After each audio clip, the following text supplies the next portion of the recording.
the Cardcaptor Wizard of Hogwarts. This video is purely for entertainment and does not infringe on copyrights or laws. The rights to the novel and image belong to the original author. We do not claim ownership. Don't like waiting and want to listen to this fanfic in full now? Subscribe to our Patreon, where you'll find the best fanfics. Chapter 76: The ambition to gather all the magical animals, food, in the world in one place. Then, let's go back now, Adam suggested. It's really a bit late, then. Let's go. I have no problem with that, me too. After being warned by the centaur, even Bernard had no intention of continuing to take risks. However, maybe this is what is called the flowers planted deliberately but not blooming, but the willows planted unintentionally. Oh my God, the moonlight of the waning moon was not clear, and there were still snowflakes floating in the sky, but none of this prevented the unicorn from seeming to shine. It's so beautiful, Bernard almost groaned. Don't scare it. As soon as Cologne finished speaking, the unicorn moved its ears and looked towards them. Just when everyone thought the unicorn was about to run away again, the unicorn actually took a few steps back, and then hesitantly walked towards them as if attracted by something. The unicorn walked up to them with a disgusted look, opened his mouth and bit Adam's sleeve, and pulled him away from the remaining 4 people. Then he snorted with satisfaction and started to rub against Adam intimately. The 4 people who watched the whole process said. Bernard said quietly, "Don't unicorns only accept the approach of virgins?" Yes. There was not a hint of emotion in Cologne's response. Maybe unicorns approaching on their own initiative don't count. Fortunately, Adam did not forget his brothers. After being obsessed with the unicorn's soft hair and beautiful appearance for a few minutes, he came back to his senses and made an appointment with the unicorn to say goodbye to the unicorn after the next meeting. Next time I come by myself, try to use double cards to get some unicorns to raise. It should not be said that the aura of love cards is really powerful. Adam thinks that he can work hard as a magizoologist after graduation, or rather, a collector of magical creatures. It would be a beautiful thing if there could be a place where all kinds of magical animals from the whole world could be gathered together. However, it is somewhat difficult to achieve this goal on your own, but Nicolame has left a network of contacts. It is time to contact the senior who has been admired for a long time. As for the restaurant and the cinema that is still planned, the daily operations can be left to the employees. Adam only needs to master the core technology. Perhaps God was supporting Adam in developing his hobbies. On the way back, they actually encountered 2 lone Acromantulas. Well, for Adam and the 5 of them, the 2 Acromantulas can be described as being alone. Don't do anything yet, Adam stopped Uther and the others from taking out their wands, especially Cologne.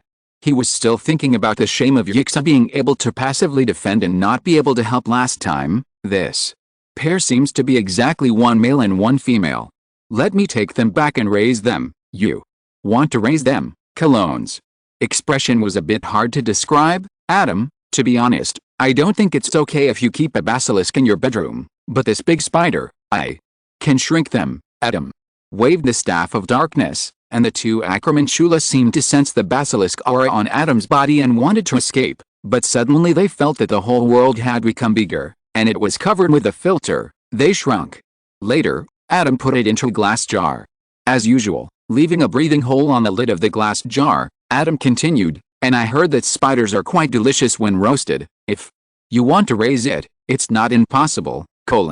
Swallowed. Think about an acromantula that can grow to more than 10 feet tall. How much meat does that have to have? Greek letter psi. Now that Adam has said this, everyone who believes that Adam can be optimistic about the 2 spiders has only 1 sentence left to say: leave me a bowl. Adam was in a good mood on the way back. When he got back to the dormitory, he put the Acromancer's glass jar on the bedside table, next to the basilisk jar. Although they seemed a little stressed when the Acromantula's glass jar was placed next to the basilisk, they would be fine if they got used to this kind of thing. After the initial struggles to leave the glass jar were fruitless, the stressed pair of Acromantulas began to mate, seemingly wanting to leave offspring before death, which was not a bad thing for Adam. The magical animals he raises cannot all rely on copying and capturing. Of course, it is best if they can be reproduced. As for the magical animals that cannot be obtained through breeding, if the double card copy was not exactly the same as the original, and Fawkes had a contract with the Dumbledore family, Adam would have gotten himself a phoenix. But such magical animals are still there after all. Few. I don't know what normal spiders are like, But before Valentine's Day, Adam had already cultivated a large nest of acromantulas. Even if they were shrunk and put in a bottle, they would still make people's heads tingle, but the prerequisite is that this person has never eaten roasted acromantula. Otherwise, in this person's eyes, the acromantula will not be much different from a hairy crab as big as a king crab. You guys have to grow up quickly, suck. Colin looked at the little spider in the bottle and swallowed. Adam, you don't actually need to wait for them to grow that big. They are almost ready to eat. They've only been hatched for a few days, so wait at least another month. Adam smacked his lips. It was my first time to try grilled acromantula. The sweet and tender spider meat wrapped in fat and the chewy spider silk sacs simply conquered the taste buds of all tasters, including the cooking of this dish of Adam himself. It must be said that the deliciousness of the acromanthus was a bit beyond his expectations. In the future, the restaurant's signature dishes must include the roasted acromanthus. However, if it is 15 feet long, the price may be troublesome. If it is too cheap, it is unreasonable. If it is too expensive, few people can afford it. It can probably only be used as a banquet special. In comparison, the acromanthus that is just 1 month old is almost perfect. At this time, the acromanthus has toxins that can make spider meat more delicious under high temperatures, and the spider silk sacs become chewy because they store enough spider silk, and the size is almost the size of a dish if it can bring its own tableware like scallops and oysters. Adam is willing to call the acromanthus a treasure given to humans by the god of food. With the acromanthus as a comparison, Adam couldn't help but feel a little disgusted with the basilisk. It can't be said that the basilisk is not delicious at all, but the meat is a bit too tough and has a strong fishy smell. It is still very delicious when stewed with good seasonings, but it tastes about the same as normal snake meat soup, and it is not competitive compared to the 8-eyed giant spider. The only thing about the basilisk that surprised Adam was probably its eyes. The eyes that were blinded by fox's claws were actually very tough and could not be pierced by a kitchen knife. Adam used the sword card to dig out the eyes and still had enough magic to petrify living things. Adam thought that after he studied alchemy carefully, he might be able to refine the basilisk's eyeballs into powerful magic props, but now this pair will definitely not be preserved until then in the end, because the eyeballs still had magic on them, and considering that the eyeballs might still be too challenging for foreigners, Adam treated the eyeballs with the impurity removal spell and roasted them like pig eyes, and finished them all by himself with tears. It smells so good. Well, I said before that the basilisk's eyes surprised Adam, which means that the taste of the basilisk's eyes is very delicious and surprising. Chapter 77. Happy New Year. The Christmas holiday is short after all. It's just over a week before everyone has to go back to Hogwarts to continue their studies for the second half of the school year. However, they never felt disappointed for the past holiday. What the Badgers are looking forward to is the one extra festival they have this year compared to other colleges: Food Festival. Crossed out Chinese New Year. Last year, at everyone's strong request, Adam promised to celebrate the New Year with everyone this year. For this reason, he specially applied to Professor Sprout for 4 underground classrooms and the middle corridor as the venue for activities. After Professor Sprout approved the note, she said that she would also come to join in the fun. Although it is the New Year, in fact, there have been activities since the 12th lunar month. 1 silver coin can enter the venue. You can eat all the food that is not specially specified in the venue. The main focus is on a lively atmosphere. There are also various small activities such as hooping and pitching pots in the venue. There are extra snacks and prizes. It's free, but the number of times per person is limited, and cheating with magic is not allowed. This is a Hufflepuff event. Why are you two here too? Bernard was surprised to find the Weasley twins in a corner of the venue. We were specially invited by Adam, because our invention fits the festive atmosphere very well. Would you like a beautiful and safe crackling firework? Everyone gets half price for the first one they buy, and 20% off for the second one. The Weasley twins introduced their products in unison. Well, forget it. It's such a good day. Why are you trying to make things difficult for yourself? This time is different. We swear on our lives these fireworks are normal holiday items. If it explodes this time and turns out to be a prank toy, you can report it to Adam and let him throw us into the pot with a mandrake. Hiss what? A vicious oath. Bernard must be tempted. Give me two. Thank you for your patronage. What color do you want? Apart from the twins who are doing a booming business, Adam's side is also very lively. Adam, is this the New Year's Eve dinner? Ernie held the deluxe slab of porridge with nuts that he had just caught Although it tasted good, it seemed to be different from what he said last year. It's Laba now and we eat Laba porridge. There's also the little New Year's Day to worship the kitchen god and eat kitchen candy. Finally, it's the New Year's Eve dinner. There's also the Lantern Festival and glutinous rice balls on the Lantern Festival. Don't be in a hurry, Gudong. The sound of swallowing saliva came from all around. The badgers were happy that there were still many delicious foods waiting for them, but they found helplessly that it would take many days to eat them. I really hope time can pass quickly. In addition to these regular activities that can be participated in with one silver sickle, there are also extra rewards for participating in some special activities on New Year's Eve, but this requires certain preparation, so Adam has announced it in advance now. Cedric has started to learn lion dance for the Eggo Crispy stuffed Lion Crispy of that year, vowing to win the first place. He is currently pulling his roommate to rehearse every day. The 2-meter-high Oriental dragon made of Maltose also attracted a large number of badgers who wanted to do a dragon dance.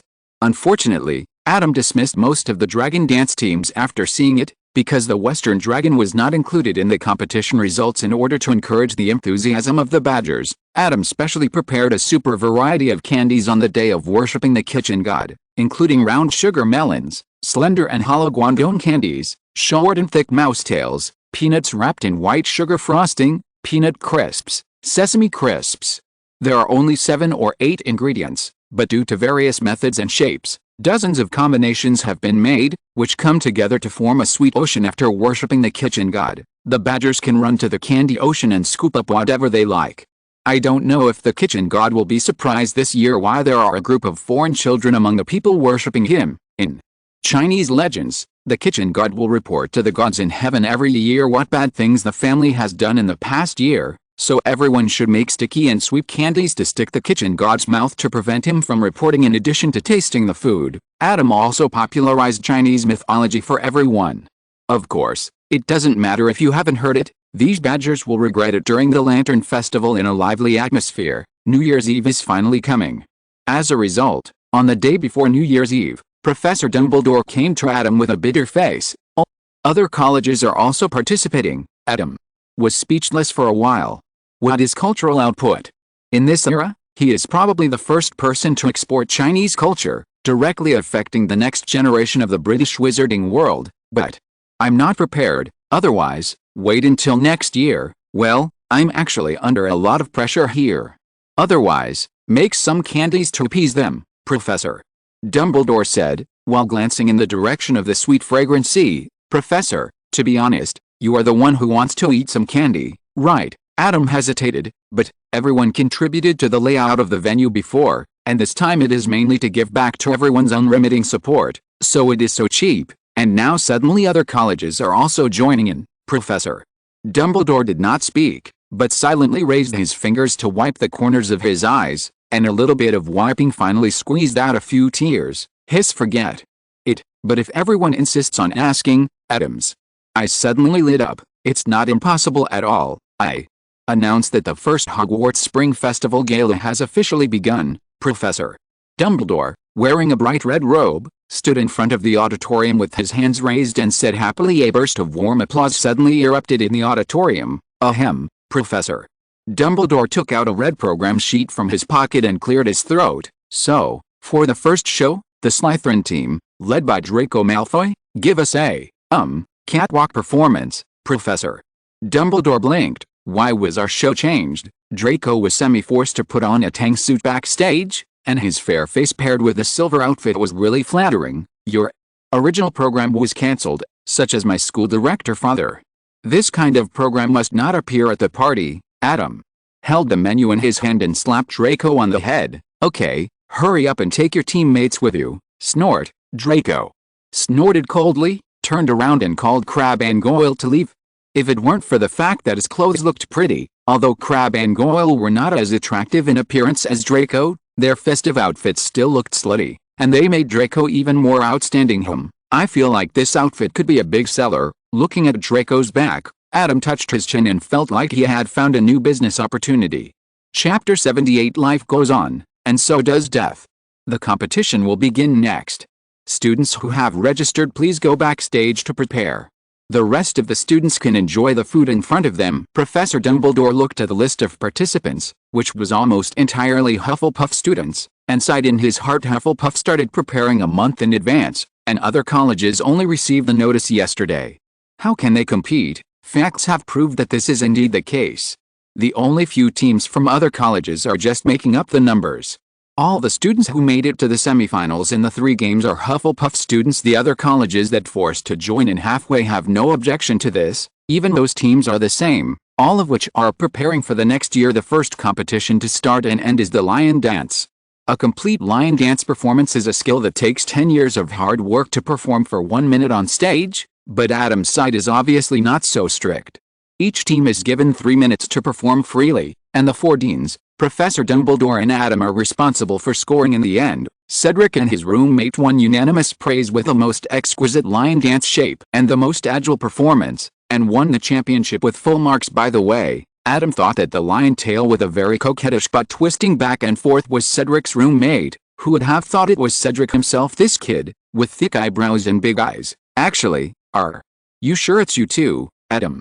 Was awarded the first prize of the lion dance competition, the championship trophy of the first Hogwarts lion dance competition, and a year's quota for awakening lion cakes. Both the lion head and the lion tail of the lion dance can be obtained, of course. It is said to be a year. In fact, it is only during the school period of Hogwarts, and only on the 2 days of the week when Adam is open for business, you can come to pick it up, and you can pick up 5 pieces a day. As for the range of a year, it is from tomorrow's New Year's Day to next year's New Year's Eve, but it is obviously enough to satisfy the 2 of them. Cedric received the reward himself, and his roommate blushed and gave the reward to another Hufflepuff girl, Adam, who had eaten a mouthful of dog food for no reason. Okay, just be happy.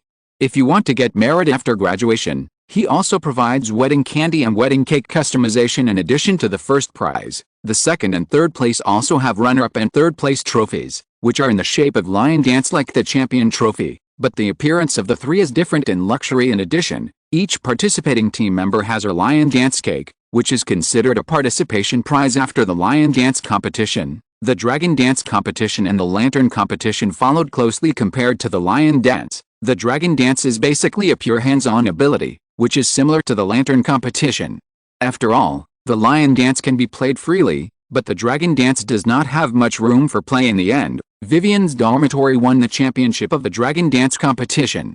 It can be seen that the dragon head has studied the dragon shape in China, and they are the only team that made Dragon Balls. The champion of the lantern competition is Chu Zhang, who looks like an Asian.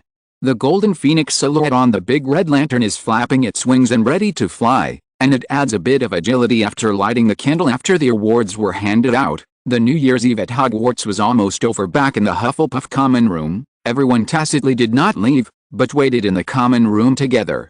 Professor Sprout was also there not long after. A fragrance that was difficult to describe in words drifted from the direction of the boys' dormitory. Everyone who had just eaten 8/10ths full in the auditorium swallowed their saliva together, and even couldn't help feeling a little hungry again. What kind of food is this? It's so scary. Buddha jumps over the wall is here. When the fragrance enveloped everyone, Adam's voice came late. Dried abalone, sea cucumber, fish maw, ham, flower mushrooms, pig's trotters, winter bamboo shoots, scallops, clams. More than 10 kinds of high-quality ingredients were processed separately, then added to the old head soup, sealed in the jar, and simmered for about 16 hours on a low fire.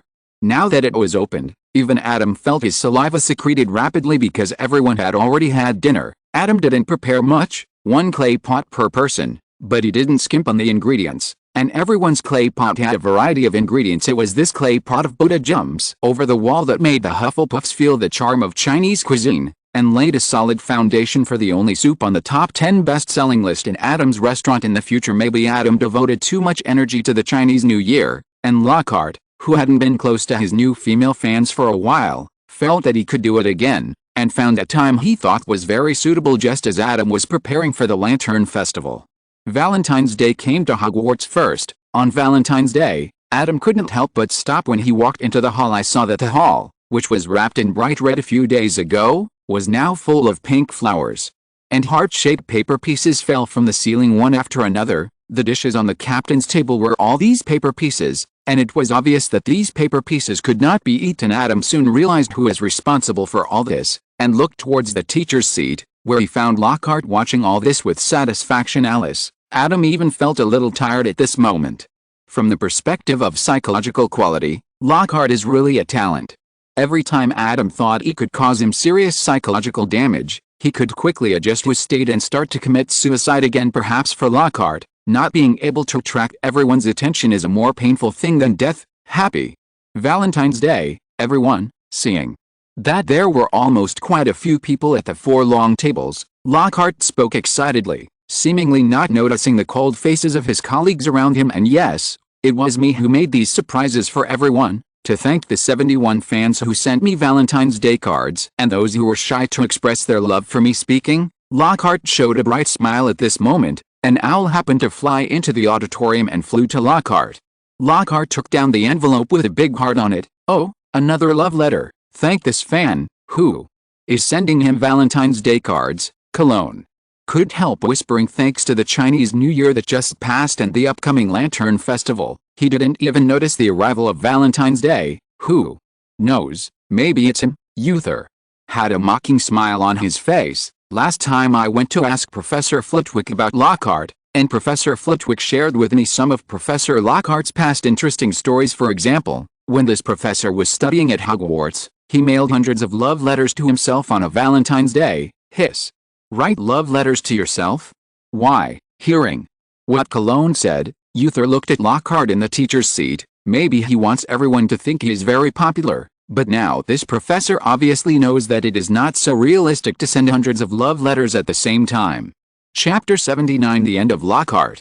By the way, why did you go to Professor Flitwick, Bernard? Discovered a new problem. What's so strange about this?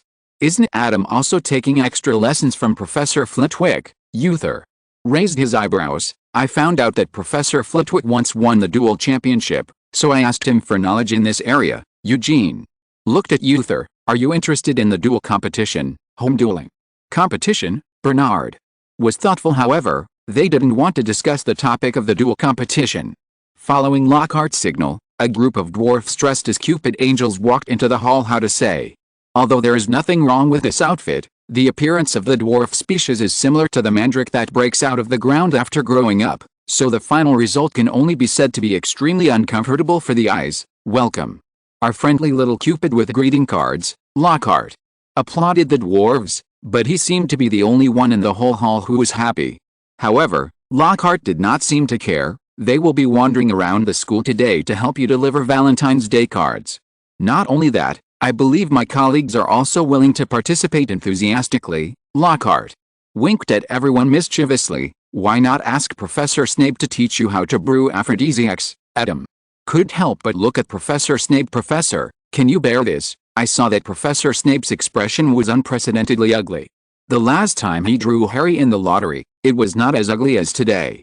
If anyone really dared to ask, he would be thrown directly into the crucible. Right. Lockhart's dangerous speech was not over yet. If you are interested, I believe Professor Flitwick is better at psychedelic magic than any wizard. Oh, this cunning old guy. Adam looked at Professor Flitwick again. The respected and thin-skinned head of Ravenclaw looked like he was about to break. Lockhart smacked his lips with a sense of unsatisfaction and did not continue. In fact, his original plan was more than that. Seeing that Adam had made a festival that no one had ever heard of a big success and attracted the attention of the whole school to him, Lockhart certainly considered him, but thinking carefully, Adam seemed to be no worse than him in this regard. What if Adam attracted everyone's attention in turn? So in the end, Lockhart gave up this tempting decision. It's a pity that Lockhart let Adam go, but Adam didn't intend to let him go. In the morning class, one dwarf after another broke into their greenhouse number 2, reciting or singing love letters to someone in the classroom with a hoarse voice, accompanied by the absurd harp performance. At that time, Adam felt uncomfortable, but he had to admit that there was still a certain element of gloating in it, especially since one of them was Uther. Until it was his turn. After class, Adam walked to the female classmate who was about to be petrified because she did not expect the dwarf to send love letters in this way, and gently rejected her confession, then picked up the dark staff and rushed to Lockhart's office. Count me in. Uther pulled out his wand expressionlessly. Of course, how could Adam do such a bad thing as directly attacking the professor or chanting a spell? Of course, Uther would not do such an impulsive thing. Calm down, Adam. Bernard hugged Adam's waist tightly. Let me go. I'm going to kill him. Uther, wake up. Murder is against the law. Cologne hugged Uther's neck and pulled him back. Don't be afraid.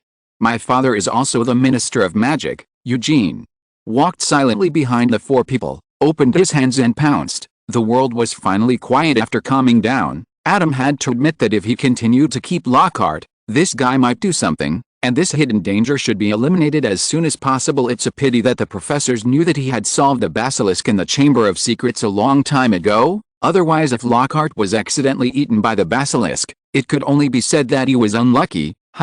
He didn't seem to promise Professor Dumbledore that he would not hurt the professor.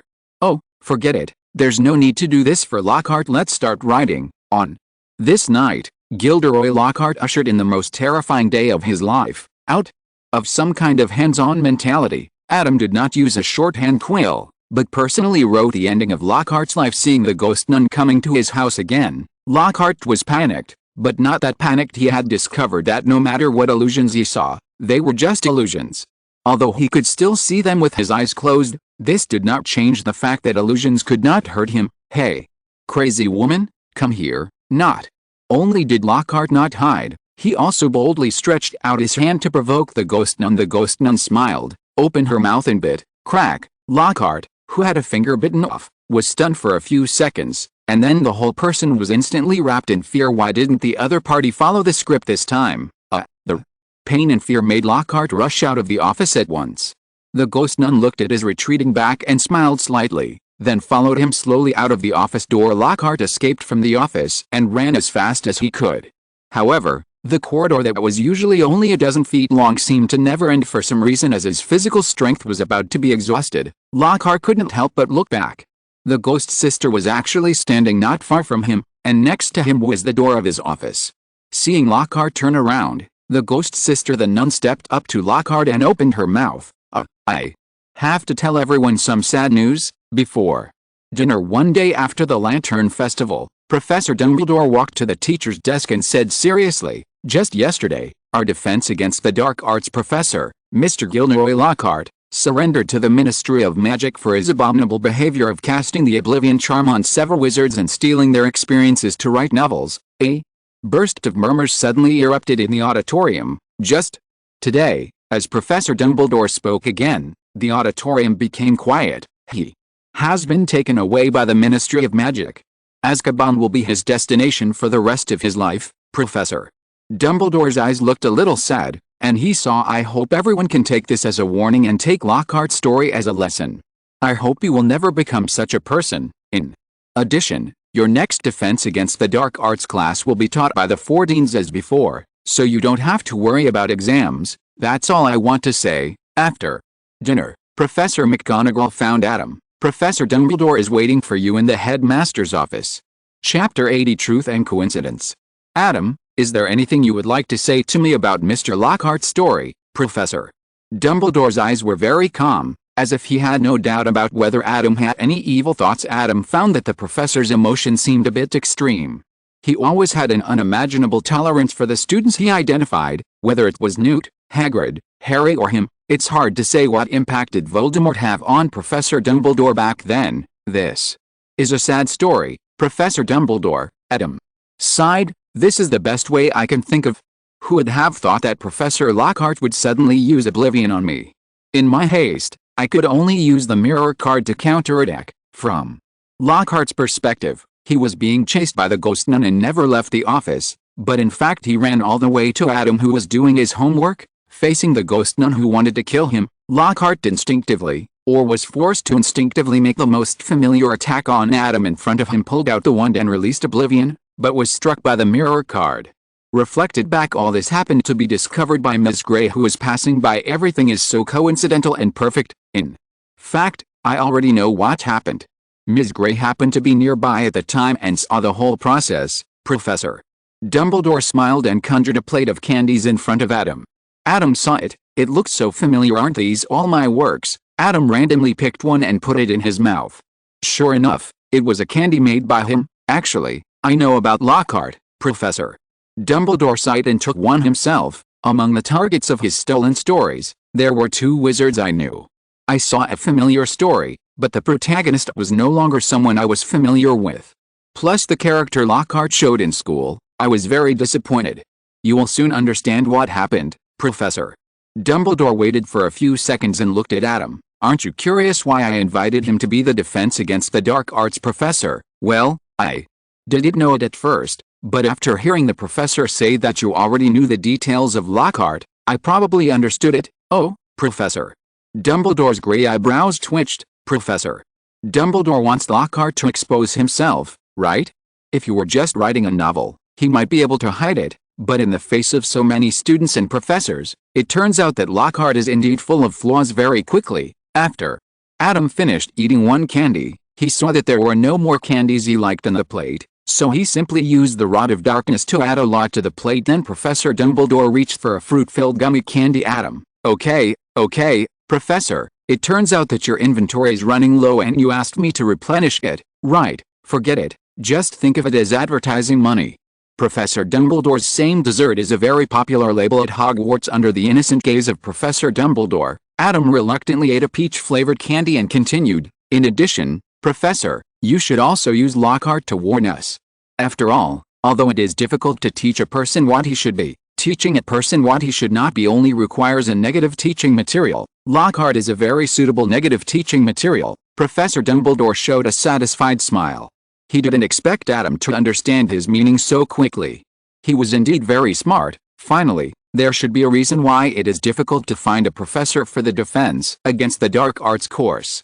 I heard from Senior Cedric that this course changes professors every year for various reasons, and it has been going on for decades. As if he couldn't see Professor Dumbledore's frozen smile, Adam had no consciousness of poking Professor Dumbledore's pain point, and continued, Professor Quirrell died in a direct accident last year, which should have a considerable impact on the recruitment of new professors. Professor Dumbledore, who was forced to think about this troublesome matter, felt a headache and couldn't help but throw a few more candies into his mouth. What kind of flavor is this? I've never tasted it before. Professor Dumbledore, realizing that he was distracted, quickly organized his thoughts and sighed in his mind. Indeed, last year's recruitment of Defense Against the Dark Arts professors was difficult. This year something like this happened to Lockhart again. I don't know who to look for next year. Thinking of this, Professor Dumbledore's appetite for sweets has diminished. You are right, Adam. It seems that I will have to look for my old acquaintances next. I hope they will be willing to take the time to teach at Hogwarts for a year. You can go back first, okay, Professor Dumbledore. Professor Dumbledore's inquiry was just an expected interlude. After Adam returned, he could even prepare for the Lantern Festival riddle-guessing activity as usual. Limited by English, there is no way to guess the riddles. Adam can only put some traditional Chinese knowledge he shared with his classmates into the riddles, as well as some extracurricular knowledge he read in books, as well as information about Adam's snacks. Knowledge about shop food. Adam has no intention of setting up a fly restaurant. Having two successful people in the catering industry at home, Adam knows that for a high-end restaurant, although cooking is the focus, it is not the only focus. You also need to be able to tell stories. Cooking skills are always just a point to attract consumers. Only when consumers recognize the cultural value added by your products from the bottom of their hearts can you maintain your customer base and make your position unshakable. However, unlike Mr. Reed and Ms. Lee, who need to spend a lot of money and energy to let customers understand those stories, Adam only needs glutinous rice balls of various flavors to make the main components of the future British wizarding world spontaneously and actively understand the stories he wants to tell. They still have to thank him, Adam. Thank you. The little wizards who got the question bank manual from Adam showed bright smiles on their faces. Sesame, peanuts, bean paste, lamb, pork, beef. The long table in the auditorium was removed, replaced by rows of racks full of lanterns and little wizards lined up in a long line.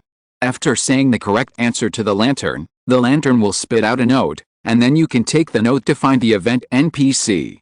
Oh no, it's the professors who exchanged the glutinous rice balls. In addition to the popular styles available at each professor's place, each dean's place also has a limited edition specially prepared by Adam for them, such as Professor McGonagall's taro paste dumplings, Professor Flitwick's cheese dumplings, Professor Snape's crab meat dumplings, and Professor Sprout's osmanthus wine dumplings. For the sake of food, the Gryffindors dared to take the initiative to step forward one by one under Professor Snape's gaze, which is really gratifying. Unexpectedly, Adam was not very optimistic about Professor Dumbledore's chocolate dumplings. After all, this taste was more or less a bit of dark cuisine in his eyes, but it was unexpectedly popular. Chapter 81 Elective Courses. The days after the Lantern Festival are a bit boring for the little wizards at Hogwarts, especially compared with a lively atmosphere before, but there was nothing Adam could do. He couldn't take them to spend the Kingming Festival together and worship their ancestors in the void of Hogwarts, right? Of course, youth dumplings and dumplings can still be sold as usual in this dreary atmosphere. The Easter holiday has arrived with great anticipation, which also means that the second-year wizards can choose their elective courses for next year. There are so many courses, how should I choose? Was eating Adam's Easter eggs while having a headache over the course selection list: divination, arithmancy, care of magical creatures, ancient rune studies, and muggle studies. In theory, each student can choose at least 2 subjects to get enough points. If there is no conflict in the course, he can choose 3 more subjects. Divination doesn't look very reliable. Why don't you choose protection of magical creatures? I think I'm more familiar with this. How about choosing muggle studies? If you don't know how, you can ask Bernard. While chanting, Cologne nodded and made up his mind, ready to tick the box after care of magical creatures and muggle studies. My advice is don't take muggle studies. Adam, who was eating Easter eggs, couldn't help but remind him Adam made the inside of the Easter egg into a large planet cup, and the outside was decorated with various paintings.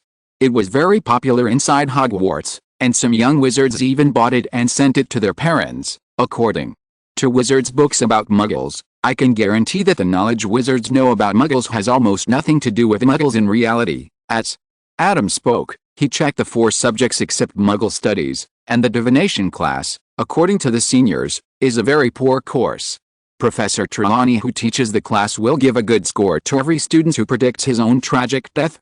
Cologne's eyes widened. This was not the same as the divination he imagined, isn't the divination test about who can predict accurately, but how to judge this kind of thing? You must know that divination is a highly uncertain thing. Some prophecies will be fulfilled immediately, while others will have to wait until 10 or even decades later. Besides, if you really have the talent of divination, there are very few people. The purpose of the divination class is just to discover these very few people.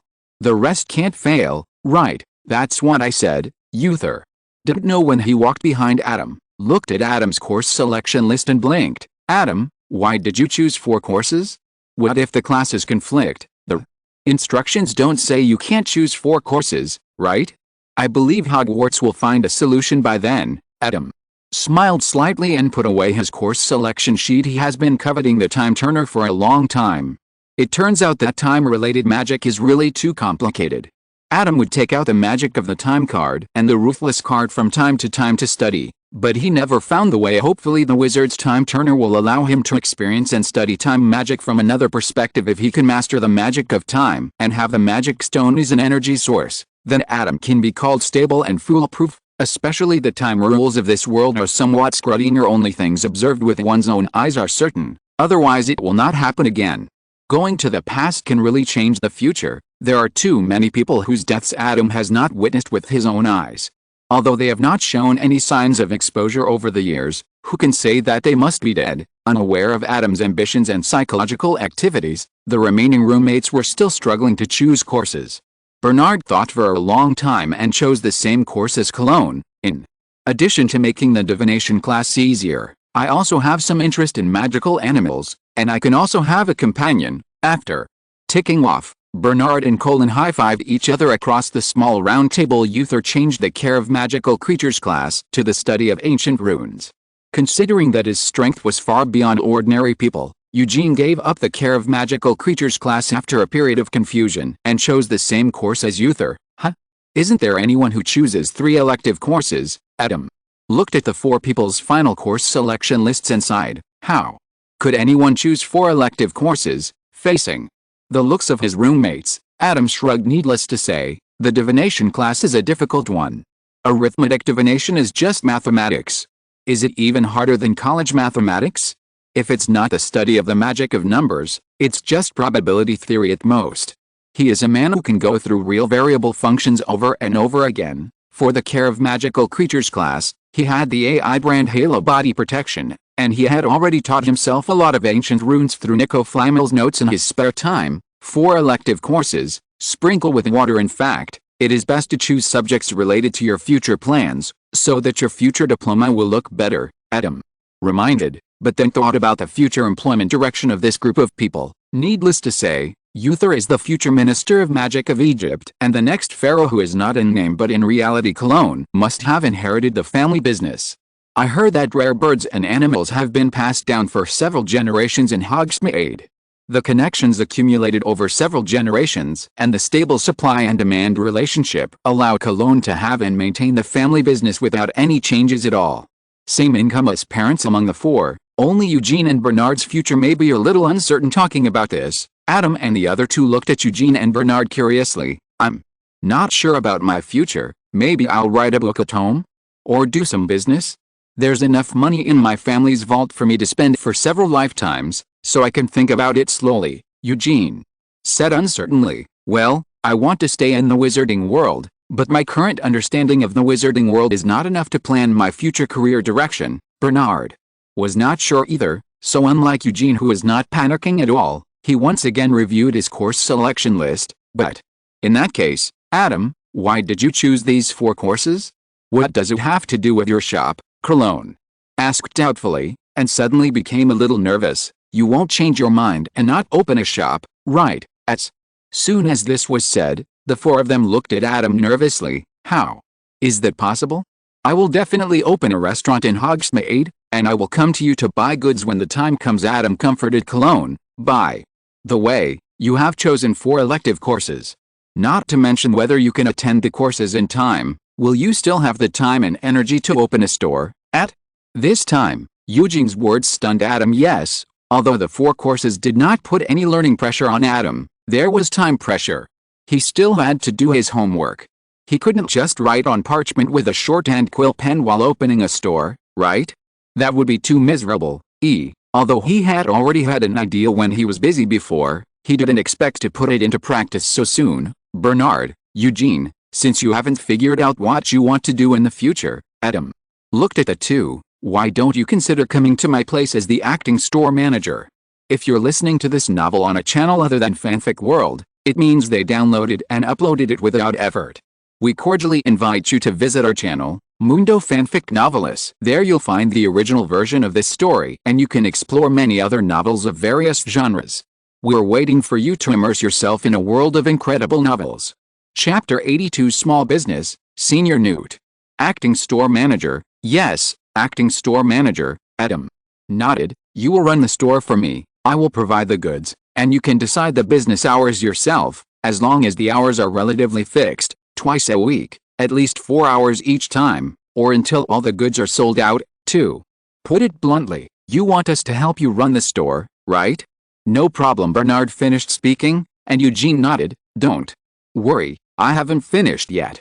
The salary is paid monthly, 200 gold galleons a month. 200 gold galleons, Eugene and Bernard were a little surprised. Isn't it a bit too high? Bernard couldn't help but say, although he didn't reject Adam paying them wages. After all, it wasn't just helping once or twice, but it was still a bit outrageous that a part-time salary of 8 hours a week was almost half of his parents' income. It's a bit too high. Bernard simply converted the money into pounds, but Eugene had a certain understanding of the income level in the wizarding world. Although prices in the wizarding world are very high, the price of textbooks is basically calculated in galleons, and food is also expensive. But since basic living security does not require too much expenditure, the salary of most wizards is actually not high, excluding Dobby's weekly salary of 10 galleons at Hogwarts in the original work, which is probably the minimum salary in the wizarding world. The average monthly income of most full-time working wizards is about 100-300 gold galleons. Now Adam offers them a salary of 200 gold galleons. High? Not high. What I want you to do is not just to collect money for the goods. There are still many things to do.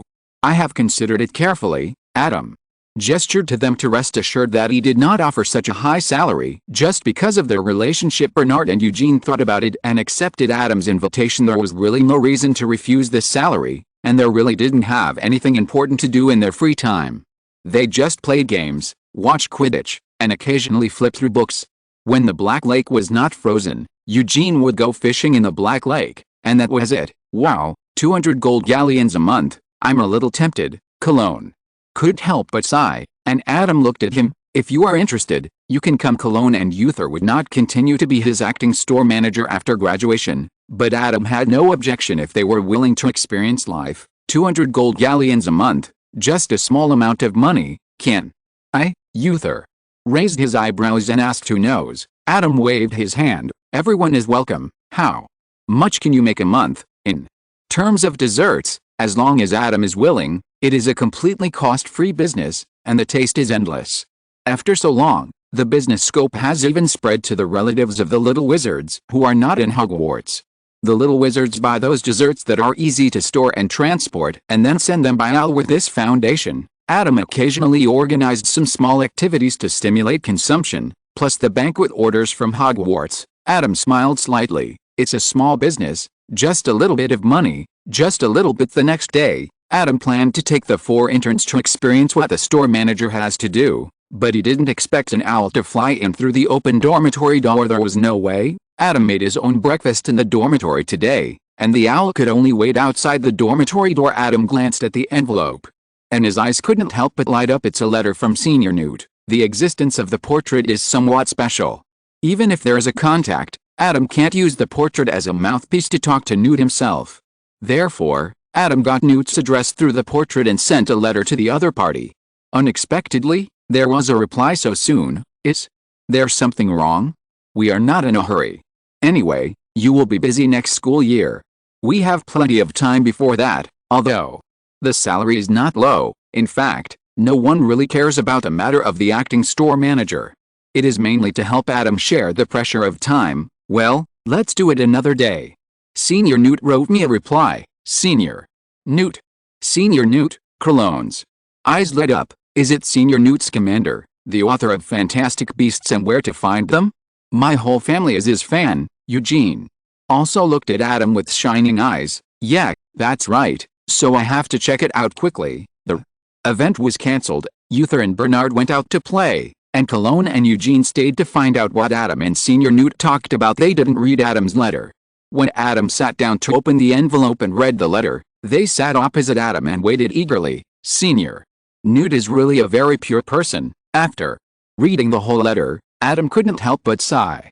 The tone of the letter was not like that of an old man at all. It was full of vitality and love for magical animals. After sighing, Adam looked at Cologne and Eugene. There's not much in the letter.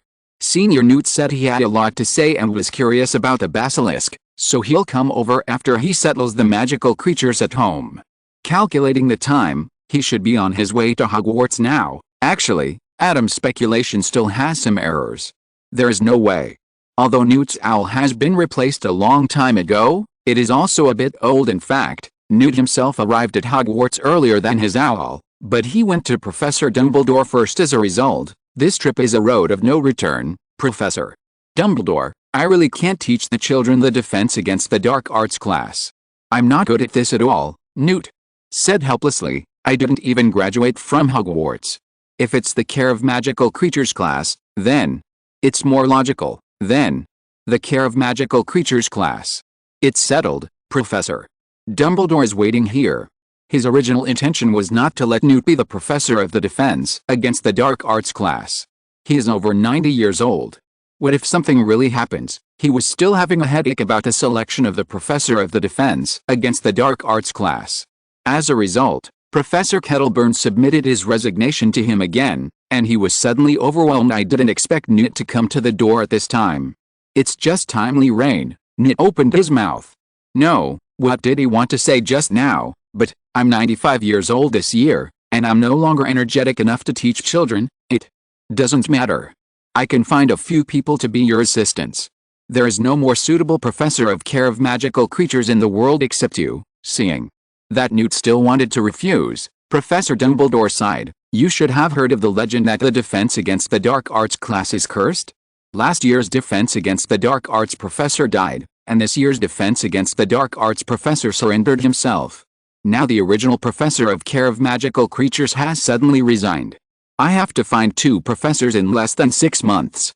I'm under a lot of pressure here. Help. Me again, Newt, just 1 year, at least give me time to look for candidates. If Newt still refuses, Professor Dumbledore will not really force him to stay, but he will have to let Rubeus Hagrid take over. Although the teaching quality of care of magical creatures cannot be guaranteed in this way, at least the professor's character is guaranteed enough. Chapter 83. As long as your thinking does not slip, there are always more solutions than problems. Finally, Senior Newt relented and agreed to take a semester of the Care of Magical Creatures course, but he needed to prepare. For example, he would go back and bring along those magical creatures that could not leave him for long, and explain to his family, mainly Tina, why he had only said that he would be away for a few days, but now he had an additional job. Thank you so much. I knew I could always trust you, Professor. Dumbledore breathed a sigh of relief, and then looked at Newt. By the way, what did you do at Hogwarts this time? Looking at Newt's lowered head but still somewhat speechless eyes, Professor Dumbledore smiled awkwardly and stretched out his hand to conjure up a plate of candy. Newt thought that Professor Dumbledore wanted to treat him to a pile of cockroaches again, but he found that there was no pile of cockroaches on the plate of candy, but instead, there were varieties he had never seen before. Could it be that Honeydukes has released new products again, but the children at home have been buying Honeydukes candies? How come he has never seen these? This is the work of a student at Hogwarts. He is now recognized as the #1 pastry chef and cook at Hogwarts, and he is also a Hufflepuff. Professor Dumbledore introduced Newt with a smile. At the same time, he is also one of the assistants I plan to arrange for you. He likes magical creatures very much. I think he will agree. You will definitely have a lot in common. Oh, Newt smiled with interest. This junior student is very good at cooking and also likes magical creatures. What's his name? His name is Adam Reed, ? Newt blinked and hesitated. Are there 2 people named Adam Reed in this school? As far as I know, there are not, Professor. Dumbledore pondered for a moment and looked at Newt. So you are here this time, aren't you? He found me through Mr. Flamel's contact book and told me about the basilisk. You know, I can't refuse these cute little things. Newt turned his head away, with a bit of shame in his eyes. But cute. Professor Dumbledore went through the information about the basilisk in his mind, and a question mark popped up on his head. On the afternoon of the day when Newt arrived at Hogwarts, Adam met this senior in the office of the Professor of Care of Magical Creatures. Senior Newt, Adam couldn't help but speak louder when he saw Newt, which was more like an exclamation than a greeting. But what can he do? This is Newt's commander. Hello, Adam. Faced with Adam's slightly exaggerated reaction, Newt smiled shyly and nodded, then looked at Adam expectantly. Where's the basilisk now? Right here. Adam took out the glass jar where the basilisk was, but did not hand it directly to Newt. Although the basilisk has been reduced in size and its strength has also been reduced, the toxins in its teeth and the lethality of its sight have not been reduced. Professor Dumbledore, who was ignored by the 2, could not help but glance at Adam, and a question mark appeared on his head again. You didn't say this when you wanted to show me the basilisk last time. To be on the safe side, I have to cast a protective magic on you first. I relied on this protective magic to block the attack of the basilisk before, Adam said as he gave Newt a layer of shield protection, and then handed the glass jar to Newt. Newt sighed that it was so convenient to have this magic to study magical animals, and then he couldn't wait to unscrew the lid of the glass jar. Professor Dumbledore, no one cares about my life or death. The basilisk closed its eyes when it was taken out of the glass jar. It just wagged its tail when it felt it was caught, and then hissed a few times. Professor Dumbledore's eyelids twitched. He did not expect that the basilisk could understand human words, but he did not expect that the basilisk would let people catch it for a dish. However, it must be delicious if it can make the basilisk sell its body. Pork leg with bones. What kind of dish is that? No problem, Adam agreed immediately. Isn't it just a pork elbow? Let's arrange it tonight. Although Newt loves magical animals and wants to observe the basilisk immediately, he still knows the priorities. Since he was kept by Professor Dumbledore as a professor, there is no need to rush. He just put the basilisk back into the glass jar after he had his hands on it. Senior Newt, what's wrong? Nothing. The basilisk matter is not urgent. There is actually another more important thing to find you this time. Newt looked at Professor Dumbledore, who had been sitting next to him as a background. At the invitation of Professor Dumbledore, I will temporarily take over as the professor of your magical creature protection course for 1 year next year. Really? 2. Exclamations came from outside the door, interrupting Newt's words.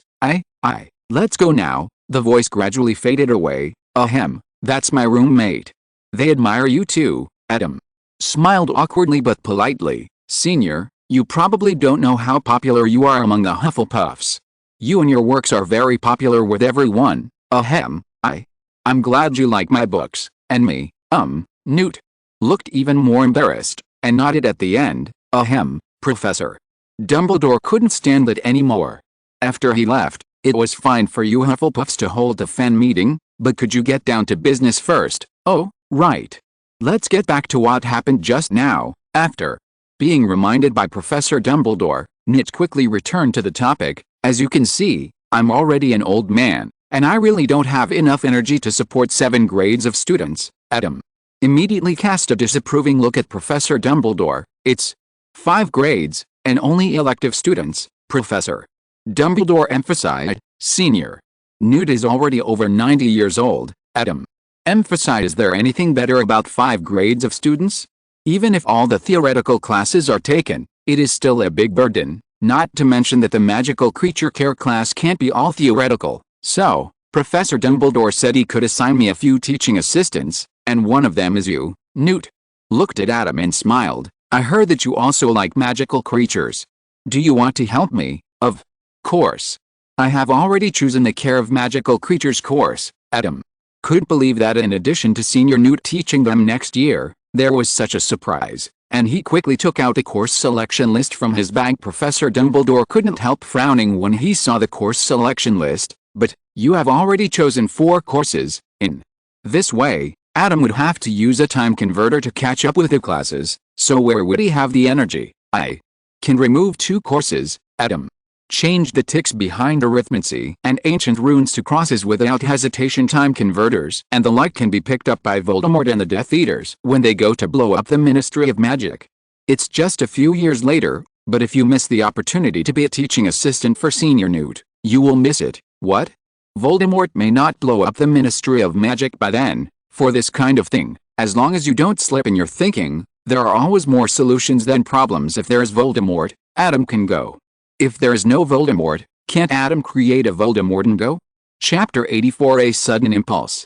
Finally, Adam succeeded in obtaining the honorable position of Newt's assistant, and before leaving, he recommended several Hufflepuff seniors to Newt. Newt needed an assistant because he was not energetic enough, so at least every class should have one assistant, right? Other classes may have different opinions, but how could a class with Hufflepuffs give up this precious opportunity? Adam is indeed a great Hufflepuff, seemingly infected by Adam's vitality. Newt couldn't help laughing, moved the 4-fruit soup that Adam left before he left, and took a bite with a spoon. Originally, he didn't eat sweets much at this age, but Adam said that the sweets he produced would not burden the body, and he certainly didn't doubt that they tasted really good. If there's nothing else, I'll leave first, Professor. Dumbledore looked at the bowl of 4-fruit soup in Newt's hand and said faintly. It's not like he hadn't bought the 4-fruit soup from Adam before, but Adam's store only had the original version, which was the version with mung beans, quince seeds, lotus seeds, and red beans, plus honey water, focusing on the original flavor. But look at the bowl in Newt's hand. In addition to the 4 fruits, there are also pudding, taro balls, pearls, white fungus, peach gum, grass jelly, peanuts, longan, watermelon, dragon fruit, cantaloupe. There are so many ingredients that they are piled up beyond the honey water. Is this a 4-fruit soup or 8 treasure porridge? And the container below can be described as a basin. Professor Dumbledore's saliva is secreted like crazy. Oh, okay, Professor Dumbledore, you go ahead. Newt nodded quickly. Professor Dumbledore was really polite. A principal was leaving and notified him, a professor who had not yet taken office. Professor Dumbledore, I said so. Can't you be polite and treat me to a few bites? Can you really finish such a big bowl? Finally, Professor Dumbledore lingered at the door of the office for nearly a minute. Newt still had no intention of asking him to stay. He looked up at him in confusion. He sighed and walked out of the sad office. It's better not to go here next school year. Not knowing Professor Dumbledore's mental journey, Adam was still in a very good mood at this time. Wow. I can't believe that we can be Newt's commander students next year. Cologne jumped around excitedly in the dormitory. Uther didn't feel much about it, but Eugene was in a great dilemma. Should he replace the ancient runes with a care of magical creatures class? With his strange power, he might just take care of the magical creatures to the point where they need protection, but that's Senior Newt. Adam couldn't do anything about Eugene's dilemma. If it was Hagrid's care of magical creatures class, Eugene would not care, but Senior Newt's care of magical creatures class. Adam didn't know which magical creatures he would come into contact with. The news that Senior Newt will come to Hogwarts to teach for a year next year quickly spread among Hufflepuffs. As Adam expected, everyone was very excited, except for the first-year students and the seventh-year seniors who beat their chests and stamped their feet, saying that this was unfair except for the little muggle-born wizard who didn't know who Senior Newt was. The calmest first-year student was probably Rolf Scamander. He was even a little fortunate. Although he had a good relationship with his grandfather, it might not be a good experience to be a teacher and student with his grandfather in such an atmosphere. The Hufflepuff team showed unusual excitement in the Quidditch match between Gryffindor and Hufflepuff this weekend, but unfortunately they still lost to Gryffindor in the end. Next year, the seniors and seniors of the Hufflepuff team will be promoted to the 7th grade, and the team will have 6 vacancies. Are you interested in joining the Quidditch team? On the way back, Cedric ran over to find Adam and chat with him. It seems that you have decided to join the Quidditch team. Of course, Cedric showed a determined smile. I plan to strive for a position as a seeker. I plan to join the Quidditch team too. Cologne's eyes lit up, and he waved his fist. I plan to try to be a beater. I remember that the 2 beaters of Hufflepuff are both seniors in the 6th grade. I remember that you performed well in flying class in your first year, and the probability of being selected should be very high. Adam recalled. What about you? Are you interested in Quidditch? Cedric looked at the remaining 4 people again. I want to try to run for the goalkeeper. Eugene thought for a while and said Uther was not very interested in participating in Quidditch. Although Bernard was a little interested, he gave up after thinking about the boring training that Quidditch players had to undergo. Okay, what about you, Adam? I'm not that interested in playing Quidditch either, Adams answered disappointed Cedric, but he really had no interest in flying in the sky to catch the ball and play, not to mention riding a flying broom. He would be more interested if he could use magic, but I will cheer for you, in the form of logistics, Adams. Last words still cheered Cedric up. Oh. With your words, we might be able to take first place next year. I hope so. Adam was very open-minded about this. Speaking of which, according to the original trajectory, next year will be Cedric's first and last Quidditch match. The year after the Triwizard Tournament will be restarted. Adam pursed his lips. Starting next year, Hogwarts will be increasingly affected by external forces, Dementors, Death Eaters, Ministry of Magic. Thinking of this, Adam suddenly thought of a question. His arrival should be just an accident, so other people in the original story should still be unaffected. Then with Uther there, why did the Ministry of Magic dare to do this? Aren't they afraid of causing diplomatic disputes? This sudden thought did not flash like other things that came to mind when thinking wildly, but took root in his heart, making Adam feel uneasy. The sudden impulse made Adam a little concerned, and he summoned the Clow Cards after returning to the dormitory. What are you doing? Cologne looked over here curiously. There will be a divination class next year. I'll practice first, Adam answered casually, closed his eyes and whispered, the Clow Cards created by Clow Reed. Please answer my questions and tell me. Adam paused, then continued, what happened to Uther Ramses in the next few years? Feeling the surge of magic, Adam turned over the first card, which was a hint of the result. Disappear. Adam's pupils shrank. This Clow card didn't look like a good result. Uther disappeared. Did he disappear from Hogwarts because his parents left him in Egypt because Hogwarts was too dangerous? Or did he disappear from the world when he encountered some danger? Zioke and Sibby, who were squatting on the table, stretched out their claws and pressed on the back of Adam's hand, as if they wanted to comfort Adam in this way. Squeezing a smile at the 2 little ones, Adam looked at the row of Clow cards in the middle, and his expression became solemn. Chapter 85. The end of the year is approaching. Taking a deep breath, Adam turned over the 3 Clow cards in the middle, which pointed to the specific content of the divination: sand cards, scale cards, hidden cards. Adam frowned as he looked at the 3 Clow cards. The sand card can be interpreted as Uther returning to Egypt, but what about the weighing card and the hidden card? The situation seems to be moving more and more towards the worst possibility. Adam frowned and turned over the last Clow card, divining the target's next target, miscellaneous cards. Looking At the 5 Clow cards that were turned over in front of him, Adam fell into deep thought. The last time he used the Clow cards for divination, Adam already had a certain understanding of Hogwarts and Dobby, so the interpretation went very smoothly. However, this time Adam did not know enough about Egypt and Uther, and there were obstacles in the interpretation. In the end, Adam decided to ask Uther directly after dinner. Adam called Uther alone to a deserted corridor. "Uther, do you have any plans to go to a maze or something like that next?" Adam thought for a while and added, "It doesn't have to be right away, it could be within the next few years." When Adam asked him this question as soon as he came up, Uther's eyes were full of confusion. However, after thinking about it, Uther's expression suddenly changed slightly, as if he had thought of something, and then he looked at Adam in surprise. "Why do you ask that?" Obviously, there was no one around when his father was talking to him. "Do you still remember the divination I did in the dormitory? Are you a prophet?" Uther was even more surprised. The word prophet that popped out of Uther's mouth subconsciously was in ancient Egyptian. Adam had some understanding of ancient Egyptian through Nico Flamel's notes, so he nodded without any communication barriers. Uther's expression suddenly became more subtle when he realized that Adam could understand the word just now, but now is not the time to delve into when Adam learned ancient Egyptian. "Yes, I will go to a maze-like place when I go back this holiday." "What's wrong?" Realizing that Uther was unwilling to say more about the specifics of the matter, Adam did not ask in detail, but informed Uther of the results of his divination just now, but it did not include Adam's own interpretation. It may be more intuitive for Uther to interpret the symbol behind the Clow card. Adam's ignorance of this matter may mislead Uther. "The reminder for my future is the card that represents disappearance, and the content is the cards that represent gravel, scales and darkness." Uther narrowed his eyes and fell into thinking. After a long time, he raised his eyes and looked at Adam. "Thank you, this divination is very helpful to me. It would be best if I could help you.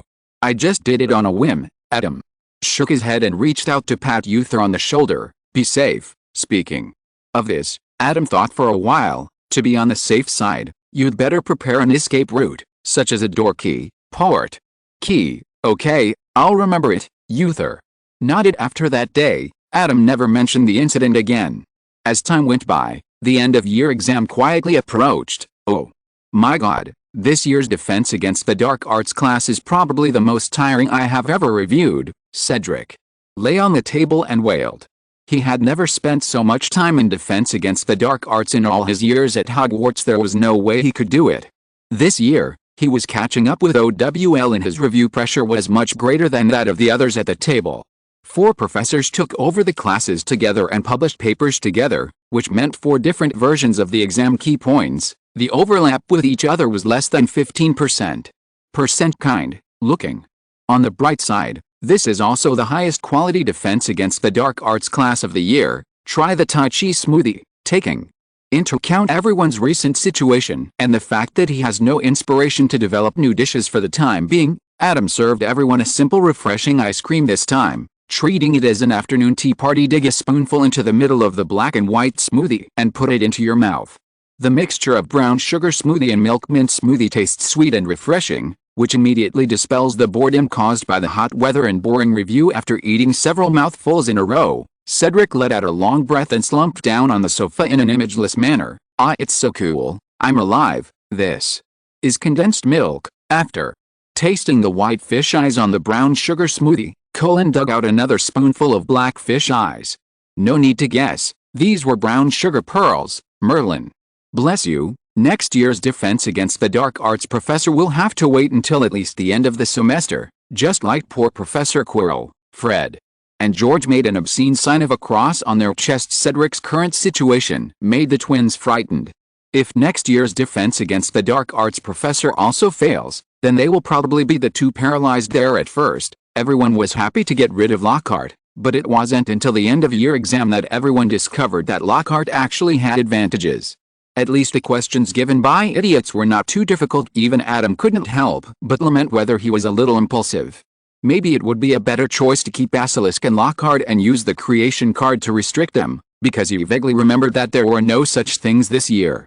The exam is coming, we can't look back on the past, but we can plan for the future in advance. Adam recalled, next year's Defense Against the Dark Arts professor, who will be there? Next year's big event is Dementors. Oh, I remember. The defense against the dark arts professor is Professor Lupin, who is probably the only person in the original book who took the initiative to leave the defense against the dark arts professor position decently. Although his identity as a werewolf was discovered by everyone, at least he didn't lose any parts when he left Hogwarts. Although he died in Hogwarts in the end, it's hard to say whether it was the follow-up effect of the curse next year's Dementors. Adam frowned. He knew the Patronus charm and was not afraid of Dementors, but it seemed that he would have to prepare a large number of chocolates next year, and hope that Senior Newt would not be affected much by Dementors. He remembered that Senior Newt also knew the Patronus charm, and he knew it a long time ago, and the Patronus was a Kelpie. The main reason was that the Ministry of Magic was disgusting. Even if Adam found out Peter Pettigrew in advance, the Ministry of Magic would probably not admit it, otherwise the problem in the third year would be the easiest to solve. Adam, what's wrong with you? Adam turned his head and Eugene looked at him with some concern. It's okay, I just thought of some annoying things. Some people are like toads lying on their feet. They don't bite but they are disgusting. Adam will also feel annoyed during the review month. Cologne looked like he had heard some shocking news, obviously. Adam should not be annoyed about the review. Bernard looked at Adam and got a smile and shook his head from Adam to show that he was fine seeing this. Bernard shrugged. Well, if there is anything, you must tell us. Chapter 86, The Proud Hufflepuff. I've decided now that I can go home after the last Quidditch match. After the exam, Eugene lay half lying on the bed and stretched out. Huh? It's rare to see you looking forward to going back so much. Well, my grandma said that her parents sent her a letter, saying that they would go home once this holiday, Eugene said, looking at the top of the four-poster bed. Although he has always treated his parents' existence as dispensable, it is impossible for Eugene to have no illusions about his parents at all. This is probably the first meeting with his parents in his memory. Adam nodded understandingly. Speaking of the last Quidditch match, it seems that neither side was very involved. Uther took the opportunity to lead the conversation in a pleasant direction. Bernard couldn't help but curl up his lips. Yes, after all, no matter who wins or loses, the Academy Cup will be ours in the end. The College Cup score basically depends on 2 points. One is the bonus and subtraction points for usual performance, and the other is the 100 bonus points for the Quidditch champion under normal circumstances. It is difficult to open a gap of more than 100 points, so the outcome of Quidditch can largely determine the ownership of the College Cup, but that is under normal circumstances, such as last year. Special circumstances, such as this year, the 250 points Adam earned for Hufflepuff directly opened up a desperate gap between Hufflepuff House's scoreboard Crystal and the other 3 houses. Because of this, at the end of the Quidditch match, the Gryffindor and Slytherin teams competing for first and second place were less motivated than in previous years. On a sunny afternoon, at the beginning of the Quidditch final, the Slytherin team unexpectedly committed several flagrant fouls at the beginning, almost knocking Fred off his broomstick, and scored 40 points. Mrs. Hooch. The silver whistle was blowing so loudly that sparks almost appeared before he calmed down a little, but the initial advantage had been established, and with Fred already injured, the Slytherin team still managed to build a 120 points advantage in less than an hour. However, in the end, Harry caught a golden snitch in front of Draco with a tricky flying position before the Slytherin team scored more than 150 points. Draco almost fainted from anger until the end of the year dinner. You can still see Malfoy being scolded by Marcus Flint. This is Marcus's last Quidditch match, and it is also why the Slytherin team will be extra reckless this time. Reason. Okay, classmates, be quiet for a moment. Professor Dumbledore walked to the podium, and the movement in the auditorium suddenly fell silent. Another year has passed, and I am very happy to see everyone's growth. Maybe you have gained a lot in this year and have forgotten many things that happened during this year. Today I have to mention the old things again. Professor Dumbledore looked in Adam's direction with a smile and said, in this year, our Adam Reed solved the monster in the Chamber of Secrets and protected everyone at Hogwarts. In this incident, the only victim Mr. Filch's cat, and now it has returned to normal thanks to the efforts of Professor Sprout and Professor Snape. Professor Dumbledore's hand led to Filch, who was leaning against the wall. He held Mrs. Norris and showed a rare bright smile. For this reason, everyone must have discovered it already, Hufflepuff received a considerable amount of house points. There was a burst of warm applause in the Great Hall, especially the Hufflepuff table. Everyone cheered and looked at Adam. So, this year's Academy Cup undoubtedly belongs to Hufflepuff. Before everyone starts enjoying the delicious food, there is one thing that must be done, Professor.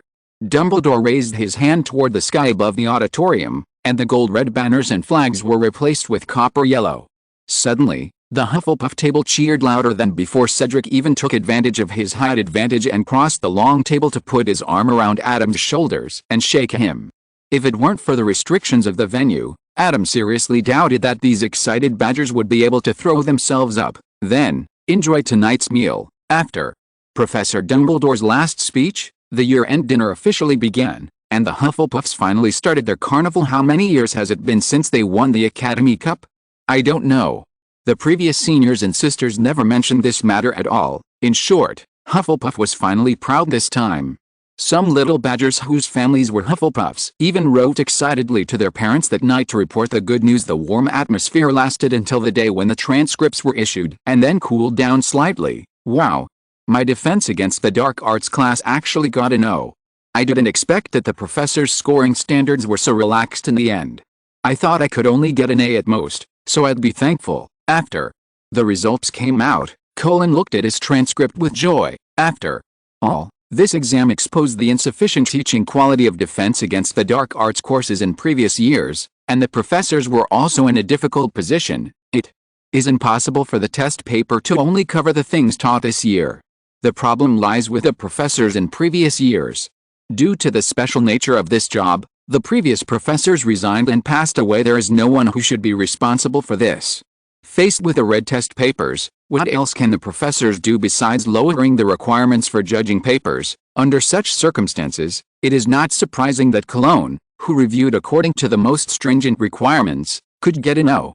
Adam is still full of O's. Running to Adam's site and taking a look, Cologne couldn't help but sigh. Adam is simply a robot, learning, cooking and having fun all at once. Comparing with him is just asking for trouble. Bernard has been able to automatically filter out Adam's grades. What is a robot? Well, it's similar to an alchemical item, which can complete the set behavior exactly. Bernard's answer made Cologne nod as if he understood. On the return train, the Hufflepuffs couldn't help but surround Adam. This year can definitely be recorded in the history of Hufflepuffs.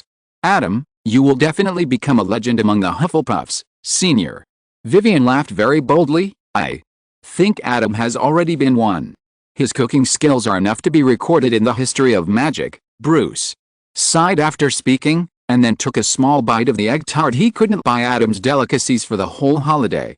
Fortunately, he was smart this time and bought a lot of long-lasting candies and cakes from Adam in advance, which should last for a month, provided that his parents and relatives don't fight with him. Everyone is too flattering. Adam, who had been flattered by the badgers for more than a week, shook his head and picked up the copper pot in his hand. Does anyone want brown sugar milk tea? Me. After getting off the train with great difficulty and saying goodbye to everyone who is reluctant to leave, Adam found his grandparents who came to pick him up. It seems that Adam is very popular with his classmates. Old Reed looked proud. Grandpa also got along well with his classmates. Adam, don't learn from Grandpa to fight in school. Emma's exposure made old Reed freeze on the spot, but Emma didn't care at all, and took Adam's hand and walked towards platform 9 and 3/4. Crossing the platform, Adam saw his parents who came to pick him up as expected. Oh, didn't I tell you not to pick up the phone before? You guys are all so busy. We're not so busy that we can't even take time to take a child home after not seeing him for a year. After hugging Ms. Lee and Mr. Reed, Adam got on the cart to go home. Just when Adam was wondering if Mr. Reed was unexpectedly the same as usual, Ms. Lee looked back at Adam from the passenger seat. Adam, your grandparents want you to visit China during this holiday. What do you think? Chapter 87. As expected, an accident happened. Grandpa and Grandma, Adam, couldn't help but be silent for a moment, whether it was because of the long distance, the special situation in China, or the need to keep it secret from ordinary people. Compared to the grandparents he had met a few times, the day he received the admission notice was engraved in Adam's memory.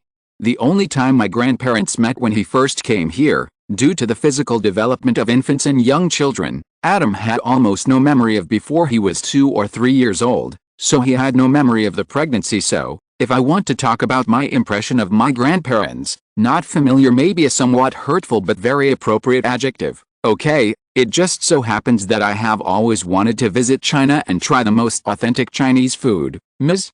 Lee breathed a sigh of relief at Adam's answer, and then nodded with a smile. Then I'll book a flight right now, and I'll go back with you then, perhaps. Due to the holiday, the flights in recent days have been fully booked. In addition, Ms. Lee had to make preparations for her return to China after so many years, so the air ticket was scheduled for 10 days later. However, on the 8th day, Adam received a letter sent by Al. Initially, Adam didn't think anything was wrong. He was just curious because he had never seen this Al before, and he should know all the familiar owls that would send him letters. After checking that there was no curse or anything on the letter, he opened the letter and saw the contents of the letter. The relaxed smile on Adam's lips suddenly disappeared. Adam, if you can read this letter, it means that if nothing happens to me, I should have an accident. This was the first sentence on the letter, and the familiar handwriting undoubtedly came from Uther. The deliberately clever text did not make Adam feel any relaxed or funny, so he quickly continued reading. Because of your previous prophecy, I made some preparations. After thinking about it, I wrote this letter as a backup. If everything goes well, I will stay in Hamnapatra for up to 7 days. The 7th day God, I will use the portkey to get out of there and prevent this letter from being sent. So if you can see this letter, the writing here is a little dark, and it can be seen that the quill paused here for a while. Uther finally did not continue writing, but started another line. I have thought about why I am writing this letter to you for a long time, and what you can do if you can see this letter.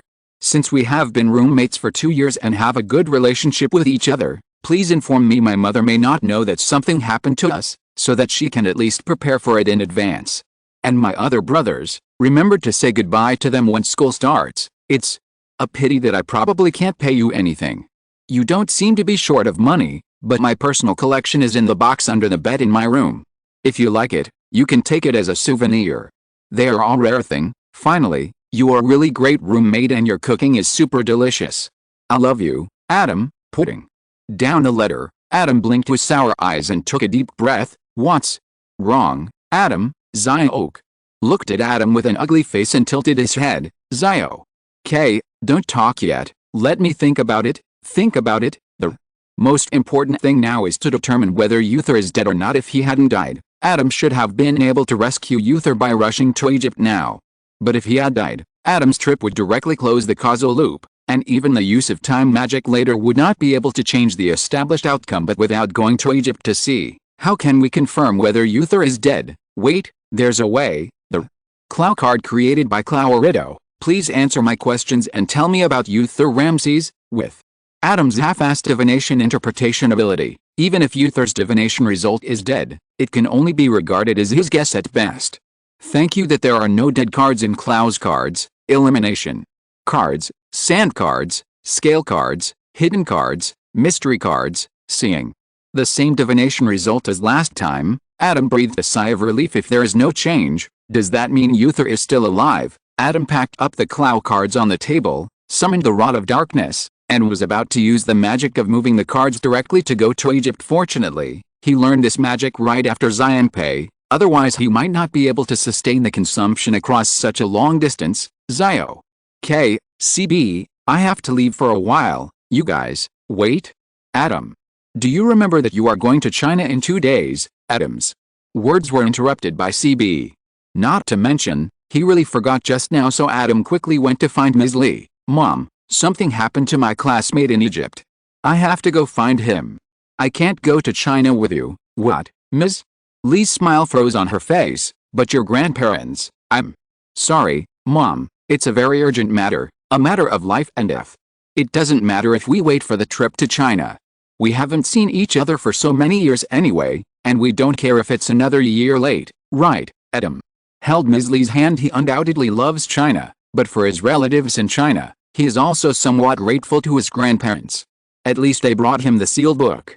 As for family ties, he can only say that he has some but not much. There is no doubt which one is more important, going to China to see those unknown relatives or Uther's life and death. All right. After a few seconds of silence, Ms. Lee sighed. Then let's go next year and I'll buy you a ticket to Egypt. It's too late. I'll just use magic. Thank you for understanding. After hugging Ms. Lee and kissing her on the cheek, Adam waved the staff of darkness and disappeared directly as soon as the scene in front of him changed to the Uther family's villa. Adam heard several sharp shouts. Who? It was in Arabic. Adam glanced around. 5 wizards pointed their wands at him. The chains that were quickly in prison were blocked by the protective magic around Adam. I'm looking for Uther, Adam spoke ancient Egyptian as soon as he opened his mouth, which made the 5 wizards confused. Adam, the sound of footsteps came from the second floor. It turned out to be Uther's mother Tuia, who heard the noise and ran downstairs, and, just as Adam was about to speak, he saw Tuia's red eyes. I already know. Tuia took out a piece of letter paper from her pocket. Her fingers couldn't stop trembling. She took a few deep breaths to calm down. I didn't expect you to come so quickly. Come with me. The wizards surrounding Adam retreated at Tuia's signal, and Adam followed her to the top floor. This is Uther's room. Please go in. Adam thought for a moment and said that he wanted to save Uther now. It seemed a bit hasty. Tuia was unlikely to believe that he had this ability, but if the delay continued, Uther might really die at any time. After thinking about it, Adam opened the door and walked in as Tuia said. As soon as he opened the door, Adam wanted to slam the door and leave, clearing this memory. He would rather he had never opened the door. Uther prepared the portkey before going. Tuia walked into the room from Adam's side, and slowly came to Uther, who was lying on the bed, with a clear tremor in his voice. As a result, Marion activated the portkey yesterday, but what I was waiting for was his body, and Chapter 88 Hidden Clues. Uncle's dead. Yes, he was the one who activated the door key, but what was teleported back was only his body, and Uther, who had become like this, was also teleported back. Tuia held Uther's hand, shook her head and could not say anything more. Adam tightened his grip on the dark staff again and again, and finally was able to control his legs to move forward. Uther was lying on the bed with his eyes closed, just like when he stayed in bed in the dormitory in the past. However, at this time, his upper body was naked, and a big hole was cut in his chest. Where the heart was originally, there was now an emerald scarab. Although Uther was back, his heart was left there. The only thing that allowed Adam to think calmly was that he found that Uther, who had lost his heart, was still not dead. What did they encounter? I don't know. Tuia wiped her tears. Marion only said that he had made a discovery, and then he took Uther and the priests into the desert. This kind of thing was very common before, so I didn't ask much. Then, Auntie, do you know where Uther and the others originally went? I remember it was Hamunaptra. Tuia recalled. Marion and I have explored there many times, so I didn't pay much attention this time. She had taken the priests to explore before, and this time Marion brought his son with him, and the place they went to had been thoroughly searched many times. She thought it was just an ordinary exploration, but who knew that such an accident would happen? Adam nodded and asked again, what's the situation in the Ministry of Magic now? Don't worry, there won't be any trouble. Tuia remembered the letter she received in the morning, and she felt even more sad, but she couldn't help but feel warm in her heart. Thank you for coming. By the way, how did you get here so quickly? It took less than an hour from the time she received the letter to the time Adam rushed over.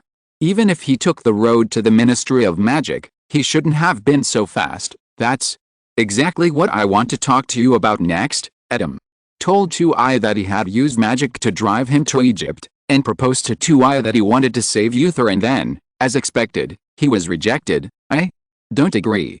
Your idea is too risky, Tuia said firmly. I am very grateful that you want to save Uther, Adam, but he has already. I can feel that Uther is not dead yet. If we can find the reason why he has become like this, he can still be saved. Tuia was stunned by Adam's firm expression, and then sighed. If possible, of course I want to save him. Okay, I will try my best to help you. However, when he saw the help provided by Tuia, Adam was silent. Hamunaptra has been cleared countless times. I have led the team to explore it no less than 20 times. We have checked every place that can be entered. They must have made new discoveries when they got into trouble this time. Tuia looked at the 4 piles of papyrus in front of her, which were taller than a person, and she was also desperate. This is the information that Marion came into contact with before he set out.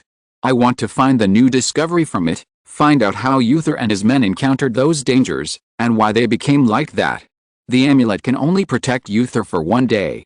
There is less than half a day left, And I have only checked less than a quarter. Can't you ask someone else for help? Besides Marion and me, the only people who know about Hamnaptra are the priests who didn't come back. Tuaya shook her head. I don't care if other people look at these things now, but they don't know which ones have been discovered and which ones are new discoveries. You take your time to look. I should be able to extend the protection for Uther a little longer. Adam returned to Uther's room and cast a protective magic on Uther. The protection that can even stop time should be able to prevent the unknown danger from taking Uther's life. You kid, you'd better hold on until I come to rescue you. Sitting down on the bed, Adam reached out and held Uther's palm.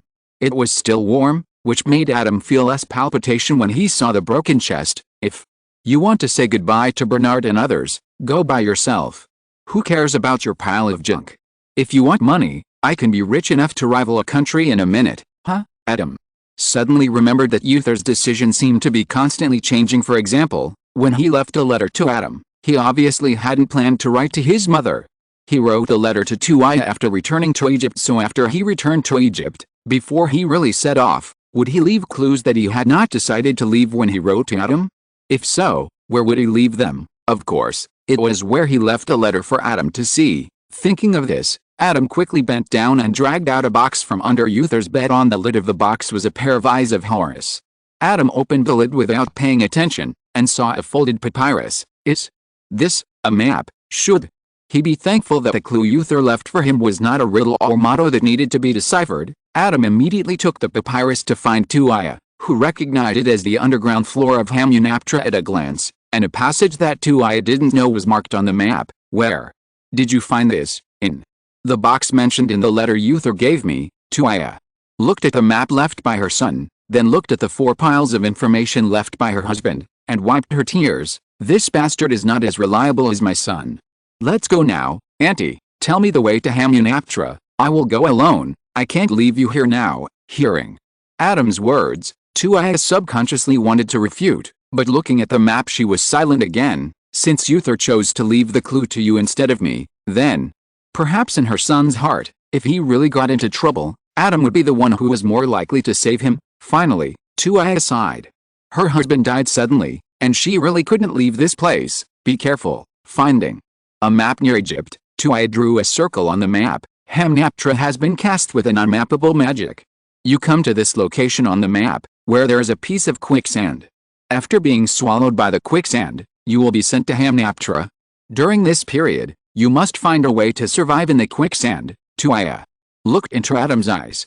If there was any hesitation or worry in Adam's eyes, she would not reveal more information, but let Adam go back if even the initial quicksand was barely dealt with. Asking Adam to save Uther would just be sending him to his death. Fortunately, what made her feel relieved but more worried was that Adam's eyes were full of confidence. Then what? Then, taking a deep breath, Tuaya finally made up her mind and explained the points that needed to be paid attention to on the way to the passage on the map, and Adam wrote them down one by one before leaving. Tuaya couldn't help but hold Adam's hand. Whether you can save Uther or not, you must pay attention to your own safety. Even if Uther certainly doesn't want to see you enter the underworld with him, don't worry, Auntie. I will definitely bring Uther back. The situation in Egypt must be somewhat turbulent at this time. In order to avoid trouble, Adam first used a phantom card to cover his figure before leaving Uther's house. He found many hidden people around Uther's house, perhaps protecting him in secret, or perhaps looking for opportunities, which was not important to Adam. If Marion was the pharaoh in the past, then Tuaya was the chief priest in the past. Adam believed that Tuaya could easily solve these problems. If you're listening to this novel on a channel other than Fanfic World, it means they downloaded and uploaded it without effort. We cordially invite you to visit our channel, Mundo Fanfic Novelis. There you'll find the original version of this story, and you can explore many other novels of various genres. We're waiting for you to immerse yourself in a world of incredible novels. Chapter 89 Anubis. The first step is to be swallowed by quicksand. Adam found the quicksand pit that Tuaya had mentioned, and was swallowed up by the quicksand without any resistance. Adam, wrapped in protective magic, drifted in the gravel for half an hour before feeling empty under his feet. The magic circle flashed in the void, and the silver-white wings, which were similar to the animagus's fur, suddenly opened up and flapped twice in the air to stabilize themselves. Fluorescent balls floated out of Adam's hands and illuminated the dimness. A lightless underground palace. Stone tablets are engraved with symbols praising the gods. The tall statue of Anubis stands at the end of the site. Looking up, the flowing yellow sand is blocked by invisible forces above the head. This is the ground floor of Hamnepetra. In the past, Egyptians worshipped the gods of the underworld here with the eye of death. But now no one cares about it, and the solemn and majestic buildings have been reduced to yellow sand. Buried ruins. The second step is to activate the mechanism. After landing in front of the statue of Anubis and folding his wings, Adam found the mechanism to Aya said. After starting it, Anubis slowly turned half a circle with one foot as the center, revealing a downward staircase. Adam walked all the way down the stairs. After walking for about a minute, a light finally appeared in front of him. Under the light, Adam saw a stone door there and a huge monster. Step 3. Go through the gate guarded by the Sphinx. The palm resting on the ground is almost as tall as Adam. This Sphinx is not much smaller than the statue next to the pyramid. It is far more in line with Adam's fantasy of Anubis than the previous hairball. Thinking of Uther's hairball, the corners of Adam's mouth slightly raised, holding the staff of darkness in one hand, and summoning a Clow card with a fish on the other hand. Answer my question, what? The seal is lifted. The tall Sphinx was frozen into lumps of ice in the blink of an eye, and then shattered into ice crystals that filled the sky the next moment. This Sphinx is not a real magical animal, but a golem created by ancient magic. Its weakness is low temperature. Even if it is killed, it will reappear after a few days.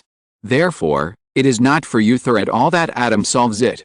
Feel distressed. The fourth step is to avoid the magical animals on the road and find the passage. Push open the giant door and continue to move forward.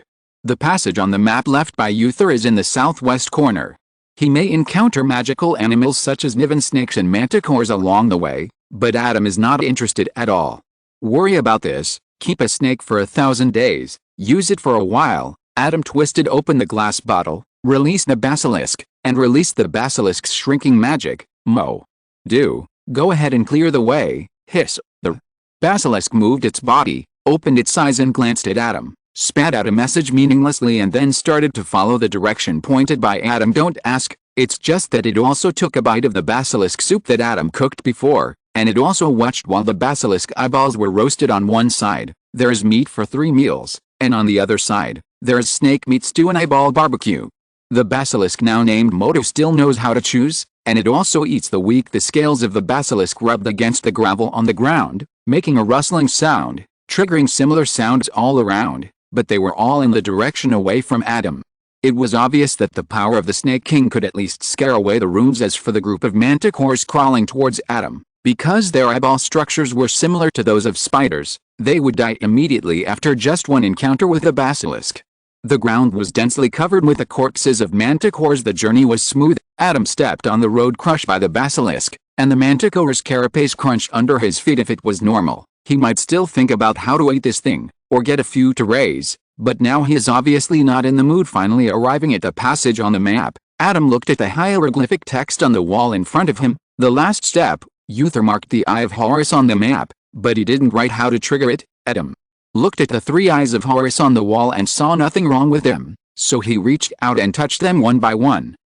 There is a bulge on the last eye of Horus, but it looks obviously normal. Adam tried to button it, but it didn't work, so he pressed it harder. Rumble. The wall suddenly cracked along the branch lines of the hieroglyphics, slowly sinking into the wall to the left and right sides respectively, revealing a dim passage. The ball of light floated into the passage, and Adam could see that at the entrance of the passage, there were new hieroglyphics on the wall. The general idea is that there is the underworld ahead, and any living person who enters it will never be able to return to the world again. Underworld, putting away Modu. His fingers traced across the holy script symbolizing the underworld, and Adam stepped into the passage resolutely holding the staff of darkness. Boom. As soon as he stepped into the passage, the sound of a mechanism came from behind Adam.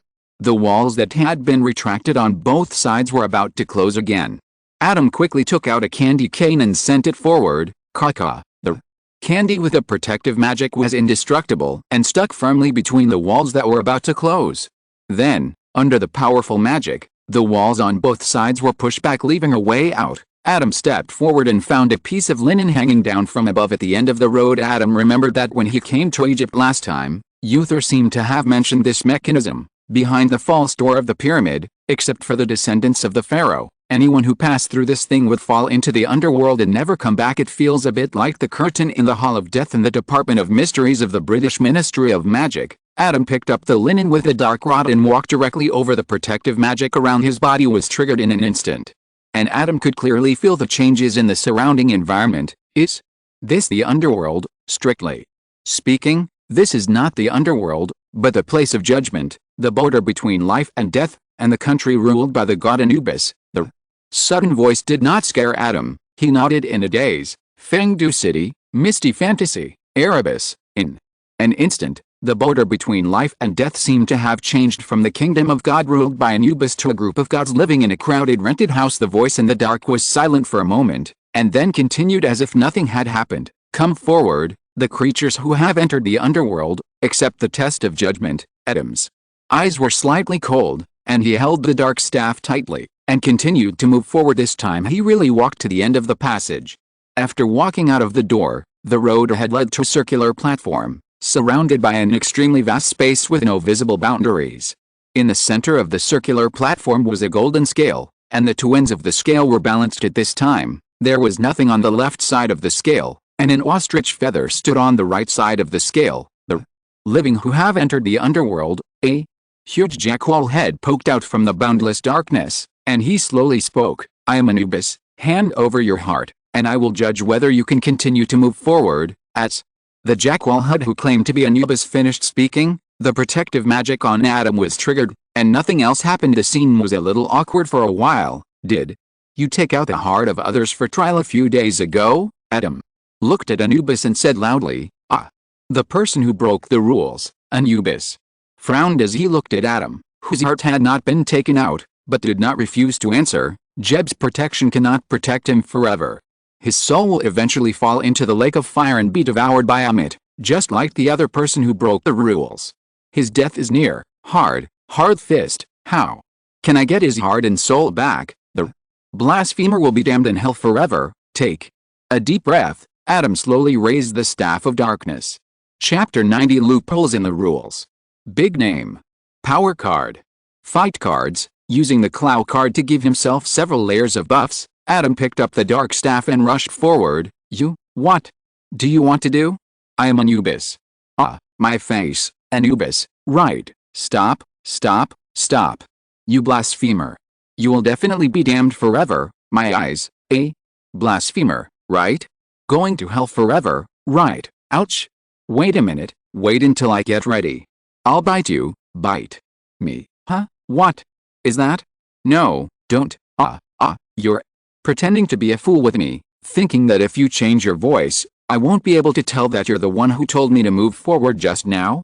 You have to get a beating before you can communicate normally, right? Adam moved his wrist. Can we talk now? Or should I help you remember how to communicate with others? Woo. This is the artifact left here by God Anubis. I'm just the one responsible for following the process. The two of them violated the rules, and there's nothing I can do about it. The jackal head that had been transformed into the same size as Adam by the trump card covered his face and body that had been swollen several times. He huddled in the corner of the circular platform and cried while talking. Most of his teeth were knocked out, which made his voice a bit strange. He cried with difficulty, sliding from between the swollen upper and lower eyelids along the corners of the eyes. Rules? What rules? Adam frowned and glanced at the scale. Are you trying to say that Uther can't pass the trial of Anubis? How is that possible? The scale of Anubis determines whether a person has done many good things or bad things in his life, not whether a person has only done good things. Uther's father doesn't care. How could Uther, a Hufflepuff, not be able to do that? What about judgment by the scales? How do I know? He just didn't pass. Then another person used Jibu's amulet to block the punishment for the person being judged and teleported them away, so the rules deprived him of his soul. Adam replayed the situation in his mind based on what this guy said. Uther and his son came here at that time and decided to let Uther come forward to stand trial. Then Uther failed, so Uther's father used the scarab to replace Uther's dug-out heart, activated a portkey, and destroyed the trial. As a result, his soul was taken away. According to the rules of Anubis' trial in the myth, among the people at that time, Uther was indeed the most likely to pass the trial. Although there were still a few questions, such as where the priests had gone, that was not the key now. Where is that heart and soul now? Well, the two souls are in the cage of the lake of fire below. The heart is protected by the talisman covered with cloth.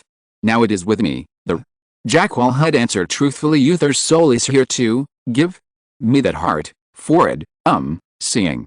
Adam picked up the staff of darkness again. Jackal's had felt a pain that he couldn't tell whether it was residual pain or phantom pain. He quickly handed over the heart that sealed the soul and explained at the same time, this heart is still bound by the rules of God Anubis. Even if you take it back, it will be useless. When Gabe's amulet expires, his soul will still be destroyed forever. Ahem, he will still die. Taking the heart from Jackal's hand, Adam felt his heart twitching as he felt the heart beating in his hand. How to release Anubis from his restraints? The trial is over, unless you can find the god Elysis or the god Ra. Oops. I remembered. The trial was actually interrupted. It's not over yet. I'll think of a way. I'll think of a way again, Jackal. Tao hugged the calf that was stepping on his chest and quickly changed his words, looking at the staff of darkness thrust in front of his eyes and the look in the kid's eyes. Jackal Tao had no doubt that if his answer didn't satisfy the other party, the spike might be inserted into his eyeballs. In the past few thousand years, Jackal's mind has never turned so fast. Yes. There's a way. Explain, God. Anubis left a set of rules for the operation of the scales, but God Anubis did not strictly regulate every step of the trial of the scales. There are loopholes in the rules. Originally, Anubis personally conducted every trial, so there was no need to set any rules for himself, but Anubis suddenly left the rules and it disappeared.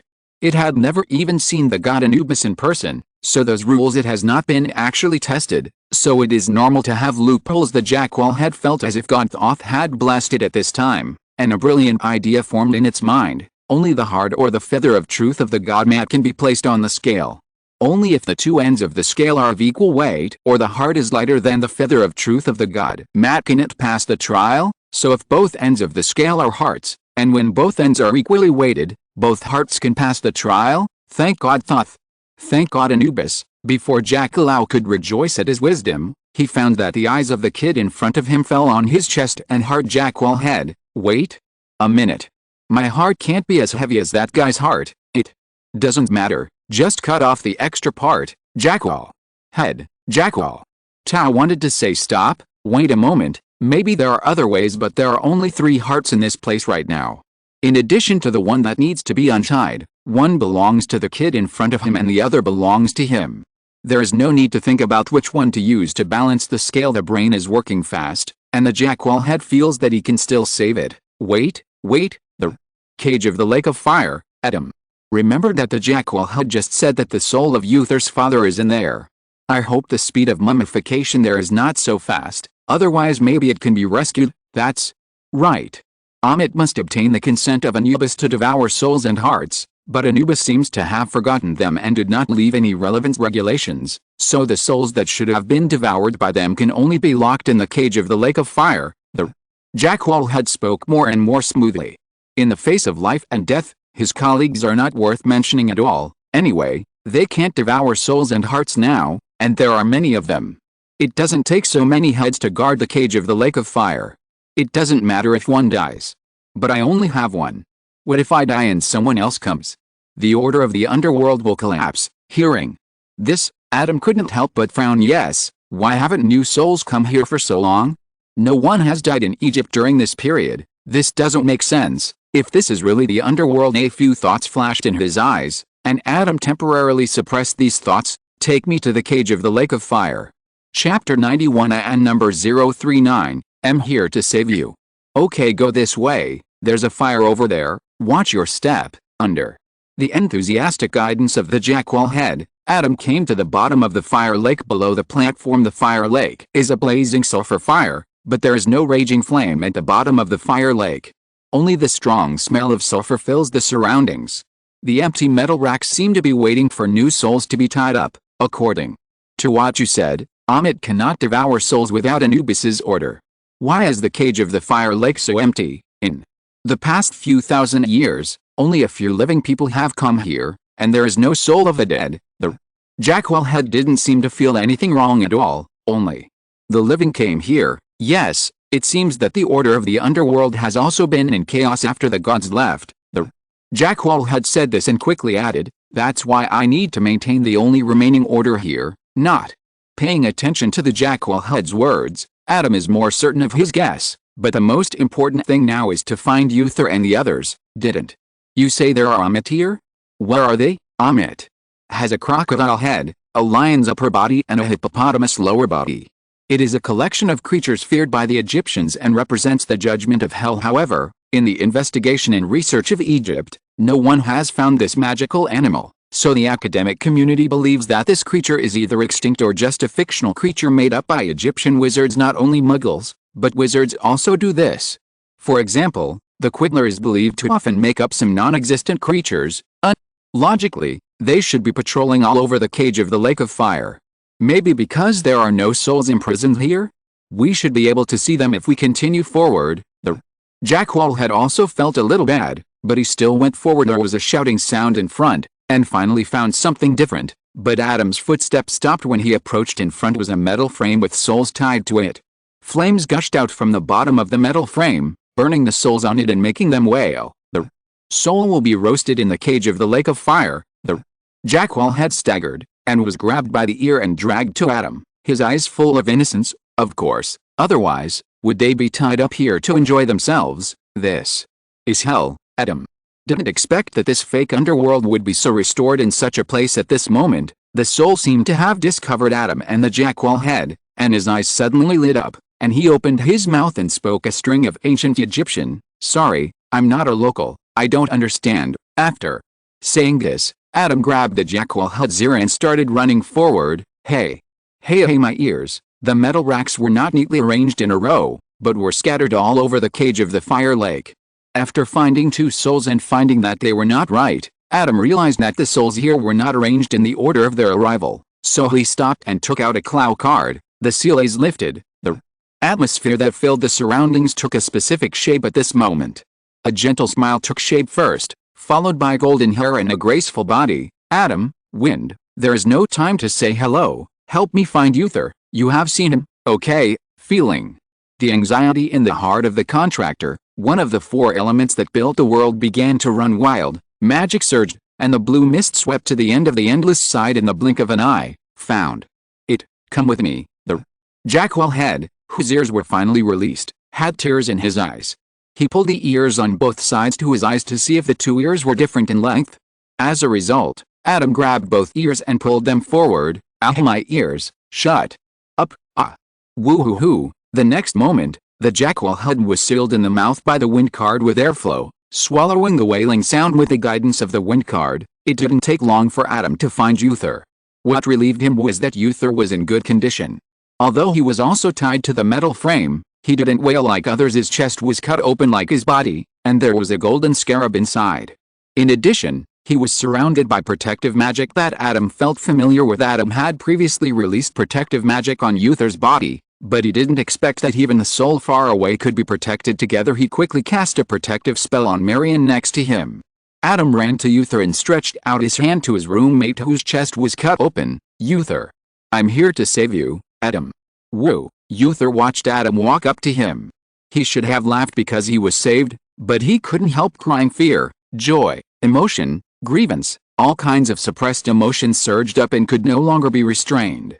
The only thing Uther could control was probably not to cry too loudly. Patting Uther on the shoulder to signal him not to be anxious, Adam went around behind Uther and summoned the sword made of fairy mithril. This chain can't be untied. Crack. Seeing that the sword cut the metal frame and the chain together as neatly as cutting tofu, the Jackal had silently closed his mouth and reduced his presence, putting Marion down again. Adam held Uther, who was crying louder and louder, and gave him a shoulder and a hug. Another love card was discovered that had the ability to directly touch the soul. Marion sat weakly on the ground, looking at Adam, whom he had only met once, with extremely complex eyes. Although the sudden appearance of a shield to block the flames was a strong proof, he really didn't expect that Adam would really go here to save his son. Although Tuaya said that Hufflepuff, where his son lives, values friendship, but seeing the strength of this friendship with his own eyes still made him a little unbelievable. Ugh, cough, cough. After venting his emotions, Uther gradually realized the current situation. He found himself lying in Adam's arms and couldn't help but feel a little embarrassed. Fortunately, his soul state was free of tears and snot, otherwise Uther thought it might be a good idea to pass out. What made Uther relieved was that Adam turned a blind eye to this. After his crying stopped, he just let go of him and looked at Marion. "Uncle, let's go. I already have a way to untie Uther's heart. No, unlike Uther, I was already dead when my soul left my body. I can feel that I will soon go to the real underworld." Marion shook his head, smiled and looked at his son, who had a sad look on his face again, and then looked at Adam. "Take Uther back with you. If you can save Uther, I have nothing else to ask for. I'm really happy that Uther can have you as a friend. Your friendship even makes me a little envious. With you here, I can leave with peace of mind." "What?" Jackal was stunned, but Adam was not surprised at all. This is indeed not the underworld. Although this is not the underworld, it should have some characteristics of the real underworld. In addition, the scale above may really be the treasure of God Anubis. Marion wanted to continue saying something, but found that he was becoming more and more unreal, and then looked at Uther. "It seems I don't have much time. Remember to take that scale away and help me say goodbye to your mother and say I love her." After saying the last words, Marion turned into a silver-gray substance, swirled and submerged into the void. Uther couldn't help but burst into tears again. What did he mean just now? Jackal had felt that his world had collapsed. This is not the underworld. How is it possible? This place is clearly. What you should worry about is not whether this is the underworld. Holding Uther's shoulders, Adam looked at Jackal head. "It's that there is no element you mentioned here." Jackal head. "Damn. It seems like it will know next whether this is the underworld." Chapter 92 Deathly Hallows, Egyptian Limited Edition.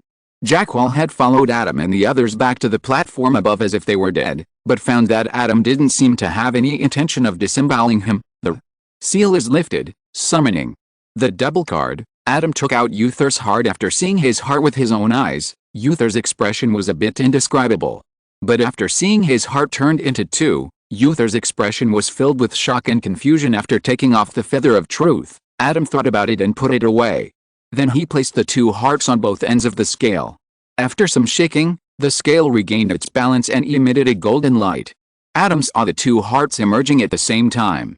There was something black and smoky at the same time. Uther also felt something. "I think I'm going to." Before he finished speaking, Uther disappeared from the spot. He returned to the flesh, seeing Adam turned to him. Jackal had took the initiative to answer. "How do I get his heart back to normal?" Adam glanced at the heart in his hand. "Oh, just stuff it back in, maybe. Should I really don't know. All the people I have tried have ended up being thrown into a cage in the lake of fire. I have never seen what it's like when the heart returns to the physical body." Looking at the jackal's head that was about to cry, Adam knew that there was no hope for it, so he first put Uther's heart away, and then looked at the other heart in his hand and fell silent. The magic of the double card can be cancelled within 1 day, but it doesn't matter even if it is not cancelled. The parallel world affected by the double card will be covered by the current world line after 1 day, so keep it for now. Putting away the other heart, Adam walked to the front of the scales. He still remembered that Uther's father said he would take this one back the moment he held the scale in his hand. Adam's protective magic was triggered. Adam was just a little surprised and stopped caring. He concentrated on pulling out the scale with its lower part submerged in the ground of the platform. However, nothing happened. After 3 seconds, power card, the seal is lifted, rumble, pulling the scale out of the ground. Adam felt the platform under his feet trembling continuously. At the same time, he noticed that spider web-like cracks were spreading on the platform, so he directly activated the magic of Xianpei, help Jackal. Tao felt a pain in his ears. As his feet flew into the air, a tearing pain came from the connection between his ears and his head. After taking a look at the state of the jackal's head, Adam mercifully grabbed the jackal's head by his shoulders. Fortunately, the force card was still in effect, so Adam could easily pick up the jackal's head. The broken platform fell into the lake of fire below, but the vibrating sound did not stop there. Instead, louder and louder explosions came from under the lake of fire. Roar. Along with the roar, an abyssal maw that occupied almost 2/3 of the lake of fire burst out from the lake of fire and swallowed Adam in mid-air. Is this Amit? Finding that the shape of the mouth was very similar to that of a crocodile, and the way he appeared, Adam naturally thought of the other party's identity. Then he looked at Jackwall Hud with a subtle hint of disgust, and Jackwall had also keenly noticed it at this point. I wasn't much smaller than it when I wasn't shrunk, okay, although, it's just a little bit smaller. Looking at Amit below, Jackwall Tau felt mixed emotions in his heart. Adam waved the dark staff, and the falling platform fragments turned into countless boulders with diameters comparable to the giant mouth under the influence of the big name, directly smashing the giant mouth into pieces, and magma gushes out from the wound. Huh? It's not a real animal. I don't know if it was an illusion, but Jackwall felt a subtle hint of disappointment in the kid's tone. Then the next moment it saw sort energy falling downwards like a meteor, and quickly grew in size in the air, directly splitting the huge mouth of the abyss below into two halves. Jackwall head, inedible. Waste, when Adam's eyes fell on Jackwall Tau again, Jackwall Tau's body stiffened uncontrollably, feeling that his blood was about to stop flowing. Good news, it seems to be surviving. Bad news, it seems to know why it survived when being shrunk and put into a glass jar. Jackwall had silently wiped his tears and thought to himself on the way back, Adam packed up a few rune snakes and manticores, and then he couldn't stand the heat of the desert and directly returned to Uther's house using the moving cards. There was no one on the first floor. When Adam arrived on the second floor, he saw Uther, who had opened his eyes but was still lying on the bed. You alone at home, isn't it because of your magic? Uther leaned on the pillow and smiled weakly, his voice a little hoarse. There was someone behind the scenes while we were operating, and now my mother is going to arrest them. Auntie, you trust me too much. You saved my life. Now she trusts you the most. Adam was speechless for a moment, pulled the chair next to Uther and sat down. Put your heart back in place first. I'm a little scared when you look like this. Do you know what to do? Just put it back, maybe. There was also some uncertainty in Uther's tone. Then I start. How about you do it yourself? He hesitated for a long time with his hand hanging above Uther's chest. Adam couldn't take it off. Reaching into Uther's chest to take out the scarab amulet and then inserting the heart sounds similar to gutting a fish, but in fact the two are far different. I'll do it myself. Having his heart forced into his hand, Uther was shocked and couldn't help but smile bitterly. Brother, my soul was burned by fire for a long time, and I just returned to my body. Now I can't even lift my hands. How can I do it by myself? Oh. Well, Adam sighed, accepted his fate, picked up the heart, and made a gesture on Uther's chest. Which side is the front, Uther? Fortunately, the magic that peeled off the heart did not trouble Adam's biological knowledge. After the scarab amulet was taken out, the heart floated up and returned to Uther's chest, and the separated flesh and blood closed on its own. According to Uther, his heart floated to the scales on its own in this way. So, what is this thing? Adam took out the shrunken scales. This is one of the artifacts left by Anubis in Egyptian legend. It can judge lies and crimes. Anyone who has lied will not be able to pass the test of the artifact. Adam took a breath of air. No wonder even Uther couldn't get through. Is there really anyone in the world who has never told a lie? Etc. Don't you know this thing very well? Why are you still falling for it? As I said just now, someone is up to something. They are a group of guys who have been dissatisfied with our family's rule of Egypt for a long time. We originally thought that it was another artifact of Anubis, the Book of Death. As long as it is a descendant of the pharaoh, it can be taken out safely, and by the time something goes wrong, it's too late to turn back. Anubis left so many artifacts. Adam couldn't help but secretly thought to himself, it is said that Anubis is the Egyptian god of death, so aren't these items? Deathly Hallows Egypt Limited Edition? Chapter 93. Some people seem to have survived, but in fact, Uther's eyes dimmed slightly, and his almost bloodless lips slightly opened as he began to describe the situation at that time. After entering the stone door, we saw the linen cloth. Only the descendants of the pharaoh could pass through that thing. We knew something was wrong. But the stone door behind us could not be opened at that time. Just when my father was about to activate the door key, the priest suddenly took action. Taking a deep breath, Uther continued, he is a priest of Shu. He used the inherited magic. The strong wind blew us, including himself, to the other end of the linen in an instant. All the priests disappeared, and my father and I were forced to break into the trial of the artifact. Land. I was the first to break in and was forced to stand trial, and then, Adam already knew what happened next. But his inference based on what he knew was completely wrong. After all, who would have thought that there would be 2 or 5 children among the priests brought by Uther's father, and his father is not the first pharaoh to die due to this trick. Those who are qualified to pass through the linen are pharaohs or crown princes. Counting the 2 that Adam saw in the cage of the lake of fire before, they should be the black ones. An elder of Set, but now it seems that the souls of those elders have been swallowed by Amit. Condolences, Adam. Patted the back of Uther's hand, and then noticed that the back of Uther's hand was a little cold.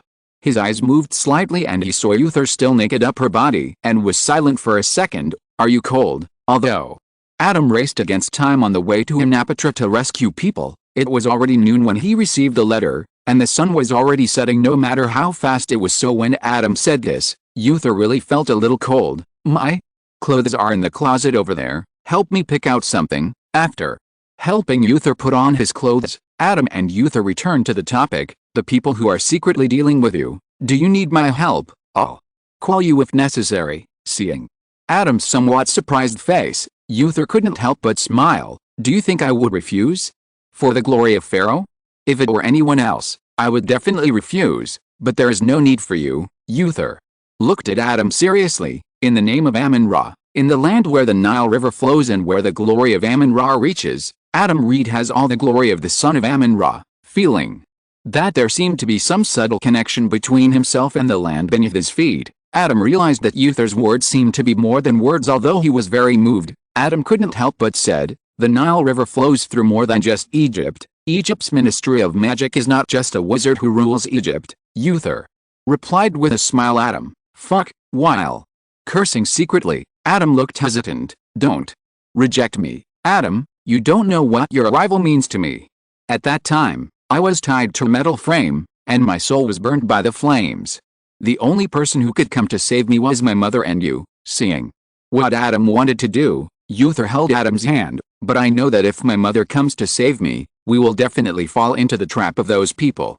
So you were my only hope at that time. You know, I found that the flame was isolated by a familiar light ball. How moved were you? I don't know how moved I am, but I think I cried quite ugly. Adam rubbed his chin and thought. Uther held back his strength and silently threw Adam's hand away. In short, everything I have can be shared with you. The atmosphere was finally not so heavy, and Adam nodded. Okay, then I won't be polite to you. Uther smiled with satisfaction upon seeing this, but that's not what I just wanted to say. You put this away first. Adam handed the scale and the feather of truth to Uther, and Uther simply accepted it.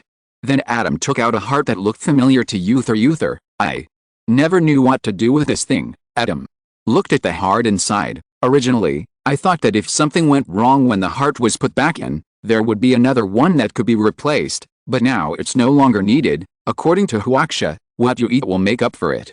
If your heart was taken out and put back in, you should be quite weak. How about I stew this heart and replenish it for you? Next, Uther spent 5 minutes explaining that he did not need to replenish his heart at all. Is it really unnecessary? Although I haven't stewed human heart, it should be similar to pig heart. Add some dangshan, astragalus and wolfberry, and it will taste good. Adam asked again without giving up. Pig's heart can be considered, but mine can be forgotten. Uther still refused sternly. Oh, okay then. Adam took a look at his heart, which was still fresh and even beating. In the end he couldn't stop talking, so he lifted the double card's magic and sent the heart back. Seeing the heart disappear, Uther breathed a sigh of relief. Speaking of which, we have quite a tacit understanding. You actually discovered the clues I left behind so quickly. I also had an idea. By the way, I haven't seen what the rest of the things are. Then take a look. These are basically some commemorative things that I have had since childhood, Uther said nonchalantly, and suddenly seemed to remember something. Wait, don't look. Uther regretted this sentence as soon as he said it. Huh? Adam was not interested in the remaining things in the box, but seeing Uther's performance, he suddenly became interested, and hurriedly dragged the box out to try to find the thing that made Uther lose his composure originally. Adam wanted to judge which one it was based on Uther's expression, but Uther didn't know if he had predicted his thoughts in advance, and he closed his eyes and lay on the bed pretending to be dead, so Adam had to find it himself. It doesn't look like it. It shouldn't be either. It's definitely not. Huh? Exclamation mark. Adam found a small notebook, and saw a very serious warning on the first page he opened. Anyone who opens this diary with impure intentions, I will strangle him like a bird. Adam felt that he seemed to have seen this sentence somewhere. Hearing Adam read this sentence, Uther, who was pretending to be dead, couldn't help shaking. Adam, who didn't miss this scene, raised the corner of his mouth slightly and turned the diary to a page at random. Hearing the sound of turning pages, Uther opened his eyes and looked at Adam fiercely. Didn't you see the curse on the first page? Oh? So it was a curse? Adam suddenly realized, then tilted his head. But I now have the same authority as the Pharaoh, so no curse should be able to affect me, right? And you have clearly given me this box, and this diary is now mine. Uther, April 7. Sunny weather. I am in a bad mood today, because my mother, Pucci, shut up. Uther, who was still in a weak state, Uther tried desperately to sit up and take back the diary, but Adam pushed him back to the bed with one hand, held the diary high with the other hand, and continued to read. Because Mom spanked me today, it was obviously Mao-chun who bit her skirt. What does it have to do with me? One day I will feed all of Mom's skirts to Mao-chun, let him tear and bite them at will. Adam turned his head and looked at Uther. You are pretty good to Mao-chun. Please stop reading, huh? This is, please. No. Don't. Chapter 94. Adam reassures parents. Tuaya returned home with a murderous intent and the smell of blood, and saw her son lying straight on the bed, staring at the ceiling with lifeless eyes, looking like he was beaten to death. Tuaya, where's the Adam man? He went back, Uther replied weakly after 2 seconds. Going back? Tuaya frowned and looked at Uther disapprovingly. Didn't you let Adam stay in Egypt for a while? Adam saved your life, and you just let him go. Uther thought that Adam did save his life, but he was almost killed by Adam in another way just now. But he couldn't tell his mother about the diary and let himself die again, so he could only answer truthfully, I said it, but Adam said that we will probably be very busy next time, so we should leave the celebration for later, and he came directly after receiving the letter this time, so he was in a hurry to go out, so he had to go back and report his safety first. Tuaya couldn't help but nodded. What Adam said made sense. Now that the enemy's plan had failed, it was a good time to counterattack. And Adam should have told his family if he left in a hurry. Very safe and reassuring. In addition, Adam said that if necessary, he could take me to England to live for a while. I think it's okay. Tuaya was slightly startled and looked at her son. Although Uther has a certain strength, he is still a child. Without Marion, she has to maintain the operation of the Ministry of Magic while fighting against the enemies in the dark. If Uther stays here, he will undoubtedly become a burden to her. Tuaya had thought of this a long time ago, but she couldn't say this to her son. Unexpectedly, Adam actually took the initiative to bring it up, and her son seemed to accept it. Walking to her son, Tuaya leaned down and touched Uther's forehead with her forehead. Sorry, Uther, but Mom promises you that you can invite Adam to play at home during the next holiday. Don't worry, Mom. The most important thing is to ensure your safety. I will. The mother and son chatted for a while. Adam returned home and briefly told Ms. Lee that the matter had been resolved. After having dinner at home, he used the transfer card to return to Uther's room again. Tuaya was still in Uther's room. Oh. Hello, Auntie, I hope I didn't disturb you. Uther, how are you thinking about it? He greeted Tuaya first, and then looked at Uther. Adam's face was filled with a smile that made friends and their parents feel very relieved. I'll leave with you. Uther took the initiative to answer. Adam, why don't you send Uther to Diagon Alley? There should be a place to stay there. Tuaya suddenly spoke. Mom, faced with Uther's question, Tuaya looked at him. It's no secret that you are studying at Hogwarts. If they can't find you in Egypt, those people might find you in England. Adam and his family might be in danger by then. Exclamation mark. Exclamation mark. Uther was shocked. He hadn't thought of this before. In addition, he knew more than his mother, that is, Adam's parents were both squibs, and it would be even more dangerous if they were targeted. Don't worry, Auntie, I've made preparations. Adam's answer made Uther look at him in confusion, and Adam responded with a reassuring look. I prepared a safe house for Uther that is protected by the Fidelius charm, but because of this, Uther's life there may not be so comfortable. That's great. Tuaya breathed a sigh of relief. I didn't expect you to be so thoughtful, Adam. As for life, it's not a place to play. Just don't let him starve to death, Uther. Although What his mother said was right. He always felt that something was wrong in any case. After having his last meal in Egypt, Uther followed Adam on his journey to England. Since the card cannot move with creatures, Adam had to use the apparition he had just learned. As soon as he landed, Uther, who had not yet recovered from his weak state, couldn't help but lie on the grass and vomit. Take a deep breath and exhale. It's normal to have such a reaction the first time. Adam looked like he was used to it. The feeling of being squeezed by the surrounding space was really uncomfortable, as if all his internal organs were misplaced.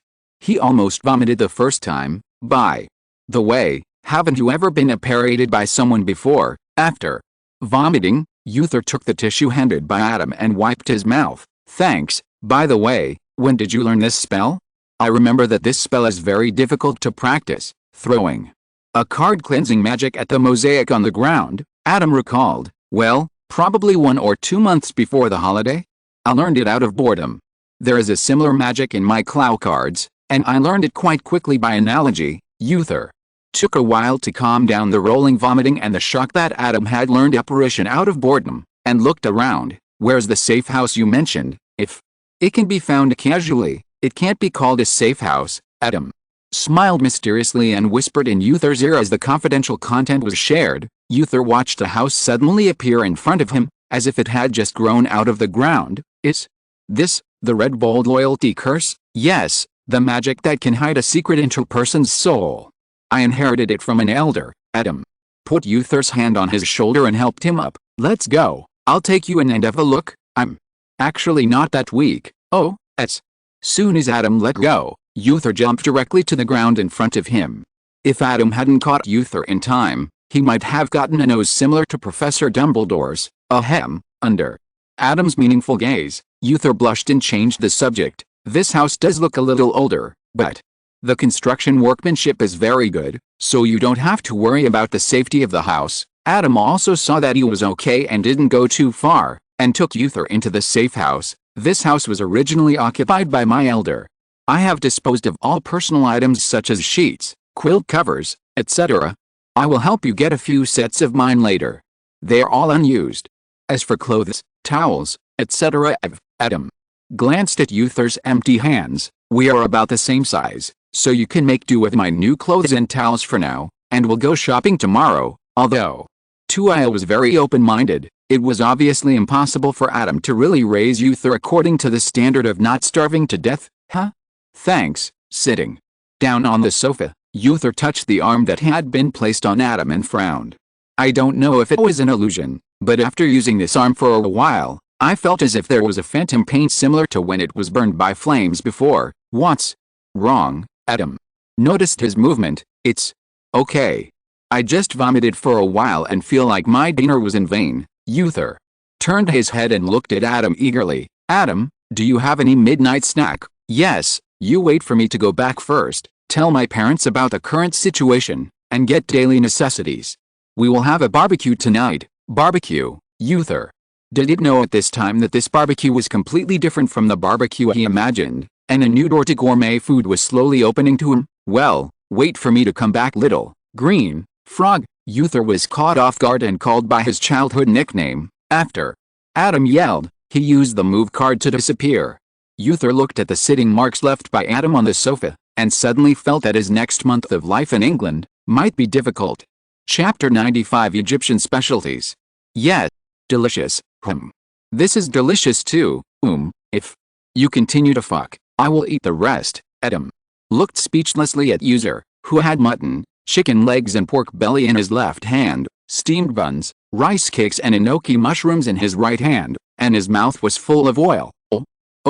Uther quickly lowered his head and concentrated on eating, probably because he couldn't keep his mouth occupied while eating barbecue. Uther raised his head after eating for a while. Adam, why don't you sell this in school? I think the taste of this barbecue is not inferior to your desserts. Humanity's love for sugar and fat is rooted in genes. The temptation of grilled skewers sizzling on the grill with a pinch of cumin is no less than the sweet aroma wafting from the dessert shop, because this is too much trouble, and I can no longer sell my desserts. Just kidding. Barbecue is too real-time and cannot be directly transformed with the GAN cards. It is too obvious to copy with double cards. It can be eaten by just a few people. How can it be sold? Moreover, Adam has already opened enough dessert shop. When the school starts, he plans to hand over the dessert shop to Bernard and the others to run it, let alone expand a new business in this regard. Uther could only sigh for the other Hufflepuff students, who no longer had this blessing. Adam, you actually eat alone. There was only a scream, and a golden dumpling fell from the sky and almost plunged into the charcoal stove. Fortunately, Adam had quick eyesight and quick hands. Careful, what an idiot whose IQ is negative when he sees food. Sibby fluttered her butterfly wings and slowly descended, glanced at Zio-K speechlessly, and then looked at Adam with bright eyes. Adam, I want to eat too. Okay. I'm grilling it, you can eat the food on the plate first. After hearing this, Sibby ran to Adam's plate, stretched out his paws and pulled out a piece of mushrooms filled with soup. Oh hoo, so hot. This time Adam did not use the magic of the illusion card and the sound card to cover up. Uther looked at these two wonderful creatures, his mouth opened slightly, and then quickly closed. It was so dangerous. The pork belly almost fell out. After chewing a few bites quickly to swallow the meat in his mouth, Uther looked at Adam. Adam, are they? Oh, I forgot to introduce you. This is Zio-K, and this is CB. You have known each other for 2 years. How are they? They are phantom cards, Uther suddenly realized, and then scenes from the past came to his mind. So when you talked to them before, you were really talking to them. That's right. Zio-K held a piece of grilled fish and tofu and waved to Uther. Hello. Hello. Uther hesitated for a moment, but couldn't help but ask, what kind of animals are you? We are not animals, but sealed beasts. Sealed beast? You can understand it as a special magical animal. Sibby is about to finish the mushrooms. Uther nodded in understanding. Does anyone want the treasure in your hand? Me. X3. After responding at the speed of light, one person and two beasts began to think, what is the treasure in the palm? Because Uther also likes cats, his relationship with Zio-K and Sibby was already good. After a barbecue, they got to know each other again and the two beasts directly established a closer relationship. I feel relieved seeing that your relationship is so good. They will take turns being your roommates in the next month. Roommate, Uther, who was chewing on boneless grilled chicken feet, stopped his hand and the boneless chicken feet fell directly to the table, but Uther didn't notice it and just looked at Adam in shock. Yes, the safe house protected by the Chidden loyalty curse is very special. We cannot establish quick and effective communication, and you will inevitably feel lonely living here alone. We can also provide pillow service. Zio-K made a cool pose, but in the energy-saving mode, any cool pose would only look cute. Pillow, Uther looked at Zio-K up and down. Such a small pillow. Zio-K suddenly changed back to his original form. Wow, Uther's eyes suddenly lit up. Handsome. Before Uther could finish admiring it, Zio-K turned into energy-saving mode. Wait a minute, I haven't seen it clearly yet. Why do you usually have such a small body shape? Of course it's for the convenience of eating. Convenient. Uther picked up the boneless chicken feet that had just fallen on the table and gestured next to Zio-K. It takes a long time to chew on a chicken foot. Isn't it even more inconvenient? You can eat a chicken foot for half a day. Isn't this enjoyment? Facing Zio-K's sole question, Uther looked at the boneless chicken feet in his hand and fell into deep thought. After finishing the supper, Uther's first day in England slowly came to an end. Well, Adam, nothing. Looking back, he saw Uther who was hesitant to speak, and his hands were about to rub out flowers from the quilt. Adam sighed. Oh, forget it, I'll go back and get the quilt, and then tell my parents. When he got home, Adam told Mr. Reed and Ms. Lee about his stay tonight. Mr. Reed and Ms. Lee looked at each other, then spoke after considering their tone. Adam, if you have someone you like, you can bring them home no matter what kind of person they are. Yes, we are very open-minded parents, and we believe that you have the ability to take responsibility for your own feelings. Well, actually, we don't mean anything else. We are just a little curious about your future partner. Stop. Uther and I are really just roommates and good friends. Adam's face was full of black lines when he heard this. Don't use your open-mindedness in such a strange place. Then Adam sighed and lowered his voice. I didn't go into detail before. Uther encountered a series of unfortunate things. He just escaped from danger and lost his father. Too many things happened today. He must be in pain now, Mr. Reed and Ms. Lee looked at each other again, and their previous thoughts were swept away, replaced by worry. Did you also encounter danger today? Looking at the eyes of the two, Adam was stunned and touched his neck. Although it's a bit bad to say this, those shouldn't be dangerous to me. I also caught some Egyptian specialties and brought them back. I'll cook them for you another day. The Jackwellhead, who was lying in the quilt after eating and drinking, suddenly shuddered, sat up and looked around vigilantly. The runes on the left were sleeping, unconscious, soundly under the threat of the basilisk, and the manticore on the right was quite active, dancing in the moonlight. The glass jars were lined up on the shelf on the first floor of the safe house. The neighbor, the Jackwellhead, who was farther away, could not see them, so the Jackwellhead, who had not noticed anything, could only scratch his head and lie back, pulling the small quilt over himself. In the darkness, Uther held his arm with a painful look on his face, biting his lips to force himself not to make a sound, and did not notice that there was a pair of eyes silently watching him in the darkness. The footsteps upstairs sounded, and Uther quickly returned to his normal posture. Not long after, Adam, holding the quilt and pillow, pushed open the door and walked in. Come over, Uther. Put the quilt on his side, and then smiled as he watched Adam put the quilt and pillow on the bed. Drink a glass of milk before going to sleep. Adam snapped his fingers, and the cup on the bedside was filled with slightly sweet hot milk. Uther reached out to take it, and SPI jumped onto the bed at this time and lay down beside Adam's pillow. After they each drank a glass of milk, Adam turned off the light. Good night. Good night. In the darkness, as Adam's fingers moved slightly, the dust from the sleeping card smoothed out his chaotic thoughts, and Uther's slightly frowned brows slowly relaxed, and he fell into deep sleep. In the blink of an eye, the dark tail swung in front of his eyes, and Adam looked up at Sibby, who seemed to have something to say beside the pillow. Adam, I just saw. If you're listening to this novel on a channel other than Fanfic World, it means they downloaded and uploaded it without effort. We cordially invite you to visit our channel, Mundo Fanfic Novelis. There you'll find the original version of this story, and you can explore many other novels of various genres. We're waiting for you to immerse yourself in a world of incredible novels. Chapter 96. It's Your Own Fault. Uther covered his arm with a painful expression on his face. After listening to SPI's story, Adam couldn't help but think of the scene he saw before. Wasn't it an illusion? Adam's first reaction was that there might be something wrong with his apparition. He quickly dug Uther's hand out of the quilt and lifted up the sleeves of his pajamas. There was no sign of any wound on his wheat-colored arm, no split. Could it be the sequelae of the soul being burned by the flames before? Adam had no experience in this, so he told SPI and Zyok about the previous situation, and then asked, "What do you think is wrong with Uther?" "My guess is the same as yours, Adam. It should be a damage to the soul." Hearing SPI's answer, Adam nodded, and then waited for a while and didn't hear Zyok's voice. He turned around and found that Zyok had fallen asleep in Adam's legs. Forget it. Zyok is not as good as SPI in terms of souls, so let the child sleep however he wants. Ouch. Momo retracted his gaze from Zyok, who accidentally fell to the ground, and Adam looked at Uther in deep thought. Physical wounds can be treated with white fresh essence, but the damage to the soul, how to treat it? Adam suddenly realized at this time that there seemed to be no Clow Cards that could be used for treatment. The only thing that could be used for treatment was probably the time card. However, he had not yet learned the magic of the time card.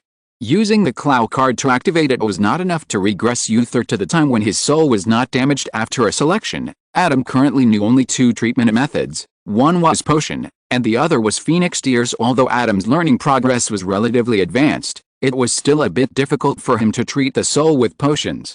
He would ask Professor Snape when school started. Phoenix Tears could try. I'll try it on Uther when he wakes up tomorrow. As for now, with the magic of the sleep card, it's hard for Uther to wake up. At most, he will have a nightmare for a night because of the pain. This is what he deserves for being stubborn. Go to sleep. Adam threw the quilt back and laid down. Zyok, who had just climbed onto the bed in a daze, rolled to the ground again. Ouch. Waking up from his dream, Adam sat up straight. Ouch. He threw the quilt off Zyok, and Adam's anger turned into zone quotes ready to go. But when he turned around, he saw Uther curled up beside him with cold sweat on his face. After a few silent curses, Adam looked out the still dark window, and stared at the sky for 3 seconds, reflecting on whether this was God's punishment for not starting to treat Uther last night. 3 seconds later, Adam resigned himself to removing the magic from Uther, and Uther woke up from his dream. Up, don't hold it back, you've been howling for a long time. Looking at Uther, who was holding back his howling, Adam rolled his eyes and turned on the bedside lamp. Wait, I'll get you some medicine to try. Before Uther could say anything, Adam had already put on his slippers and teleported downstairs, and in a blink of an eye he was back by the bed with a basin full of water in his hand. Soak your hand in it and try it, Uther just wanted to say that this might be a pain in the soul, which could not be cured by medicine, but when he saw that Adam didn't bring medicine, but used such a simple method of soaking in water, he didn't know what to say for a moment. Hurry up, it's tiring to hold it yourself. Adam put the basin in front of Uther, grabbed Uther's hand and pressed it into the basin just as Uther was about to say something. A cool feeling spread from his palm to his arm, and the pain slowly eased. It actually works! Exclamation mark. Uther couldn't help but widen his eyes and looked at the basin in front of him with some doubt. Oh, looking at your expression, it's quite effective. Adam nodded with satisfaction. He didn't have to take him to St. Mungo's in the middle of the night, and then he planned to go to bed and take another nap. What's in it? After doubting his life at first, Uther quickly realized that the basin in Adam's was really medicine, not ordinary water. How could the burning of the soul be solved by simply soaking in water? This is Fox's tears. Fox. Uther searched in his mind at first to find out what kind of magical animal this was, but the search failed. However, the name sounded familiar. Combined with the tears, he remembered that this was Professor Dumbledore's phoenix, so the liquid in this basin is phoenix tears? Exclamation mark. Uther was so excited that he almost knocked over the basin with the force on his hand. Where did you get so many phoenix tears? You didn't get them by torturing Fox, did you? Fox gave me a lot, and I have double cards. Do you remember the other heart? Adam pulled the quilt to his shoulders and waved in the direction of Uther. Next, you can wipe your head when you have a headache and wipe your feet when you have a full dash. There's a bathtub in the bathroom. Tomorrow. Don't disturb me before 8 o'clock this morning. Good night. Then Adam covered his head with a quilt. Uther opened his mouth, looked at Adam, who refused to communicate with the outside world, and silently picked up the wash basin and went to the bathroom. The next day, Adam woke up naturally and stretched in bed refreshed, but turned his head but didn't see Uther. This guy, did he fall asleep in the bath? Don't drown yourself. Adam quickly ran to the bathroom and breathed a sigh of relief. He didn't see Uther in the bathtub, but he saw a bathtub of bathwater. Uther still kept this thing. Did he think it could be reused? Adam speechlessly used the elimination card to eliminate the water in the bathtub. After brushing his teeth and washing his face, he went downstairs and saw Uther wandering downstairs after getting up that morning. Adam and Uther tacitly did not mention what happened in the early morning of that day. Uther might be ashamed of himself for holding back. Obviously, if he had said it earlier, Adam would have solved it at that time. Adam was secretly happy to see Uther's guilty conscience, so he let him hold it back in a blink of an eye. The school day was approaching. There were no strange textbooks to buy. Uther's luggage had been sent to Hogwarts by 2 years in advance. He rejected the proposal of his grandparents to send them to school, and the two came to King's Cross Station together. Oh, long time no see. Adam, such a lively voice. It was Cologne at first glance. Cologne rushed to Adam like a ghost ball and hugged him, then saw Uther beside Adam. Hey, why did you meet up so early? With a glance, Cologne found that Uther's clothes were a little bit wrong. They were very similar to Adam and Bernard's styles, which were popular in the British Muggle world, and Uther didn't bring any luggage. You guys. Chapter 97 Uninvited Guests. You actually had such a wonderful adventure without our knowledge. After listening to Adam and Uther's brief version of their summer vacation experience, Bernard and Cologne wailed on the express. Uther's body stiffened. Adam looked at Uther and quickly covered their mouths, blinking randomly with their relationship. It is impossible that they don't have any tacit understanding of eye contact. Looking at Adam's look, plus Uther's strange behavior, it is obvious that this is the literal meaning. Can't say, or hard to say. The two blinked to show that they understood. There's nothing to say. My father died there. Uther's words made the atmosphere at the scene stagnant, and after a few seconds Cologne spoke. Uther, you have been staying with Adam since you came to England, and you didn't come to play with us. Yes, You actually ate Adam's cooking for a month longer than us. Bernard also followed suit. 2. Prevent being found by the hostile people. I have been staying in the safe house prepared by Adam for a month and cannot go out. Bernard and Cologne looked at each other and saw the helplessness in each other's eyes. There was no way to chat that day. In the end, Adam saved everyone. It's almost noon. Let's eat. In Hufflepuff, when you don't know what to say or what to do, eating is always right. After the voice fell, everyone took out the same unicorn horn chopsticks and looked at Adam with burning eyes. Tiger skin chicken feet, crab meat dumplings, crystal shrimp dumplings, dry steamed sui mai, custard buns, red bean paste buns, barbecued pork buns, glutinous rice chicken, white cut chicken, lotus leaf chicken. Unlock the magic of the small cards. 6 stacks of plate-sized steamers were placed on the table layer by layer, all still steaming. After eating one layer, put the steamer aside and eat the next layer. In addition, Adam also brewed a pot of chrysanthemum licorice tea. I really miss Adam's cooking. Cologne took a bite of the boneless tiger skin chicken feet and was so moved that he almost shed tears. My sister is even more pitiful. She couldn't forget Adam's rice balls after eating them last year. I even suspect that her mental state has begun to become abnormal. Well, isn't that a bit exaggerated? Bernard took a small bite of the lava bun, blew on the slightly hot filling, and took a second bite. But I don't think a mentally normal person would command the fish in the stargazing pie to sing together. Hearing this, Bernard paused, chewing the fish in the stargazing pie. Sing together. Hiss, excuse me, Eugene, what's wrong with you? Adam took a sip of tea. The sweetness of licorice and the sweetness of chrysanthemum made him feel relaxed and happy. Then he saw Eugene silently eating shrimp dumplings in small bites. As the saying goes, if you are not active in eating, you have problems with your mind. The 6 shrimp dumplings in the basket were not even as big as a palm, but Eugene didn't finish them after 3 or 4 bites.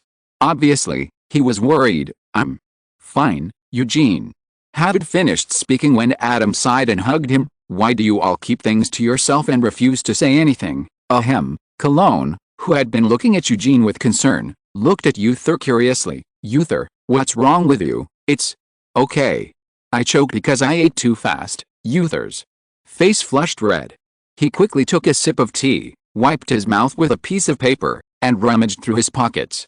He looked very busy. Oh, Cologne nodded and looked at Eugene again. Yes, even if we may not be able to help, it will at least make us feel better if you tell us. Eugene was silent for a few seconds, and finally nodded and told his thoughts. At the end of August, my parents sent a letter to my grandmother, saying that they suddenly made a new discovery, and would come back to see us next year. So, you still didn't see them this year? Yeah. The box fell silent again. Compared to his roommates, Adam thought more about himself, who did not go to China this year. Of course, his situation was different from Eugene's. No matter what the reason was, the relatives in China had no contact with him or even Ms. Li in recent years. Although he accepted Mr. Reed and Ms. Li, that was the result of their unilateral love for Adam for several years. Adam, who was once an adult, was not so lacking in love after bringing Uther back to the UK. Adam and Ms. Li said that they could still go to China in the next month. Anyway, it was just a meeting that would not take long. But this time it was Ms. Li who hesitated and said that she could go next year. It would make Ms. Li, who had calmed down, hesitate. The implication of this has made Adam feel no guilt for his proactive breach of contract. He did not think that Ms. Li's expression at that time was because she was homesick. All the signs at present made Adam suspect that his visit to China next year might not be so pleasant. In the end, Adam and his friends still couldn't come up with a good solution. They couldn't just kidnap Eugene's parents, so they had to try to fill the gap of his parents' affection with food and brotherly love. Judging from the way Eugene was chewing the fried yellow croaker, the effect seemed to be good. Hiss. Uther felt that the surroundings seemed to have suddenly become cold, and couldn't help rubbing his arms. Isn't it summer now? Why did it suddenly get colder? The weather outside seems to have changed. Is it going to rain? As soon as Cologne finished speaking, a drop of water hit the glass and made a pop sound. Wow. It seems that Cologne's divination class grades this year will not be very bad. Bernard couldn't help but tease. The drop of water just now was just the beginning. The rain outside soon got heavier. The raindrops kept hitting the moving express and made banging sounds. The glass was even more shaken by the hitting. After lunch, Adam and Cologne played a few games of wizard chess. Cologne, who lost more than he won, couldn't help looking out the window. This rain is so annoying. Through the window, it is almost impossible to see the scenery outside the window. You can only see a dark shadow moving slowly, probably the mountains in the distance. There is the sound of continuous rain in my ears, and it is dark outside the window again. The moisture of the rain penetrates through the gaps in the window. The air you breathe is moist and dull. It is normal for people to feel bad, but the Hogwarts Express, which slowed down and finally stopped, was obviously not normal. Have we arrived yet? Uther frowned. If his feeling was correct, if the Hogwarts Express was not speeding, we are obviously still some distance away from Hogwarts. Bernard took out his pocket watch and took a look. Oh my God. What's going on? Cologne suddenly spoke, and everyone looked at him and found that his hand was on the window, and the corner of the window where his fingers touched had quietly attached a layer of white frost. Eugene reached out and wiped the mist on the window, looked out, and saw only a few shadows, but this was enough to make him feel something was wrong. There is something outside. After reminding everyone, Eugene took a deep breath, couldn't help but step back a little, and put his hand over his heart. Why did he suddenly feel so uncomfortable? I just thought it was nothing, Dad, Mom. Why? Expecto Patronus. A silver-white Maine Coon cat burst out from the top of Adam's wand, ran around the box, and finally sat on Adam's shoulder, looking at the door of the box with Adam. There was a dark hand there, and now it seemed to feel the breath of the Patronus in the box and left without hesitation, looking back at Cologne and Bernard, who were in poor condition, and Uther and Eugene, who were obviously in poor condition. Adam looked a little ugly. The influence of the Dementors can actually penetrate the protection of the shield? Chapter 98 Friendly Sponsorship. There was no time to think too much about Dementors and shields. The most important thing at the moment was Eugene and Uther. Their resistance to Dementors was almost negative. After having just experienced pain, Eugene fell into a somewhat trance-like state, muttering something in his mouth, with tears all over his face, while Uther was even worse, looking like he was deep in a nightmare, with beads of sweat covering his forehead. Colin and Bernard also noticed something was wrong with the two of them and kept calling them softly. Adam thought for a while, stretched out his hand to hold their hands, and as the magic power was consumed, their faces became visibly better. The magic of love cards can really alleviate the effects of Dementors. Adam was not very happy when his inner guess came true. The love card is not a healing magic.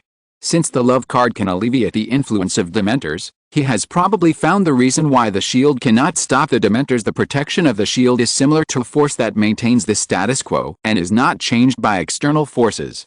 Whether it is a physical attack or a magical attack, it can even block the influence of time magic, but it does not prevent the protected person from falling into sadness, despair, negative emotions such as fear. Except for the kiss of the Dementor, which has not been tested, it seems that the impact of the Dementor is just a simple emotional impact, so it can be cured by the magic of the love card. As for whether the influence of the Dementors was considered an external force, Adam felt that the problem probably lay with him. Dementors are non-existences.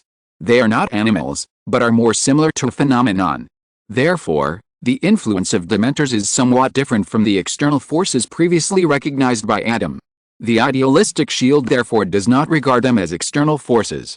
Very likely, but now that Adam is aware of this and has applied this patch, whether the Dementors can still penetrate the shield's protection will only be seen at that time. While thinking about it, Eugene had already recovered, and Uther had also come to his senses, but he still had some stamina. Eat some chocolate. Adam gave each of them a Ferrero Rocher. Adam, I want to eat too. Adam glanced at Bernard and Colin, who obviously swallowed, took out 2 more pills, and after thinking about it, he took another one for himself. What the hell is that? After eating Ferrero Rocher, Uther couldn't help but say, with a bit of embarrassment and anger on his face after being tricked, that's a Dementor. Hearing Adam's answer, Eugene couldn't help but frown. Dementors, shouldn't they all stay in Azkaban?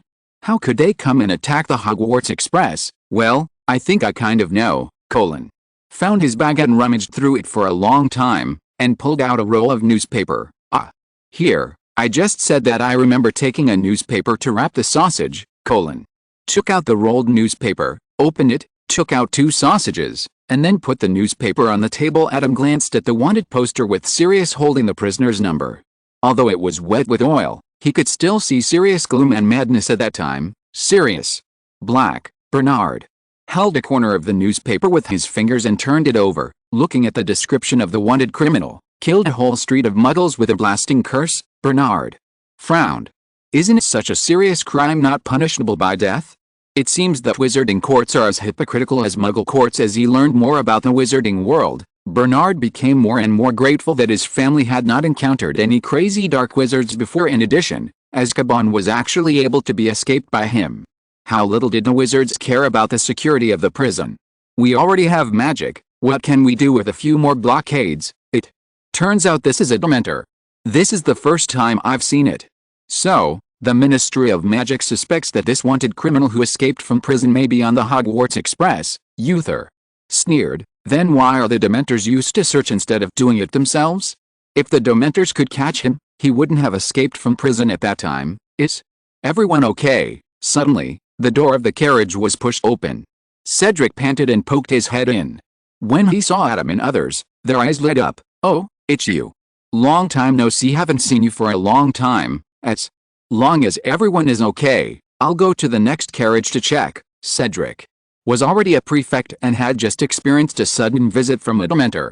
He thought it was time to go and see everyone. Wait a moment. Adam saw that there was less than a quarter of the chocolate left in his hand, stopped him, took out a large 3x8 bag of chocolate from his bag and handed it to him. Take these and share them with everyone. They were only one car away from the prefect's car, and they only had so much chocolate left. It looked like the situation was very bad. Thanks, that's really helpful. Cedric didn't expect Adam to carry so much chocolate with him, but he really needed it, so he took one with him.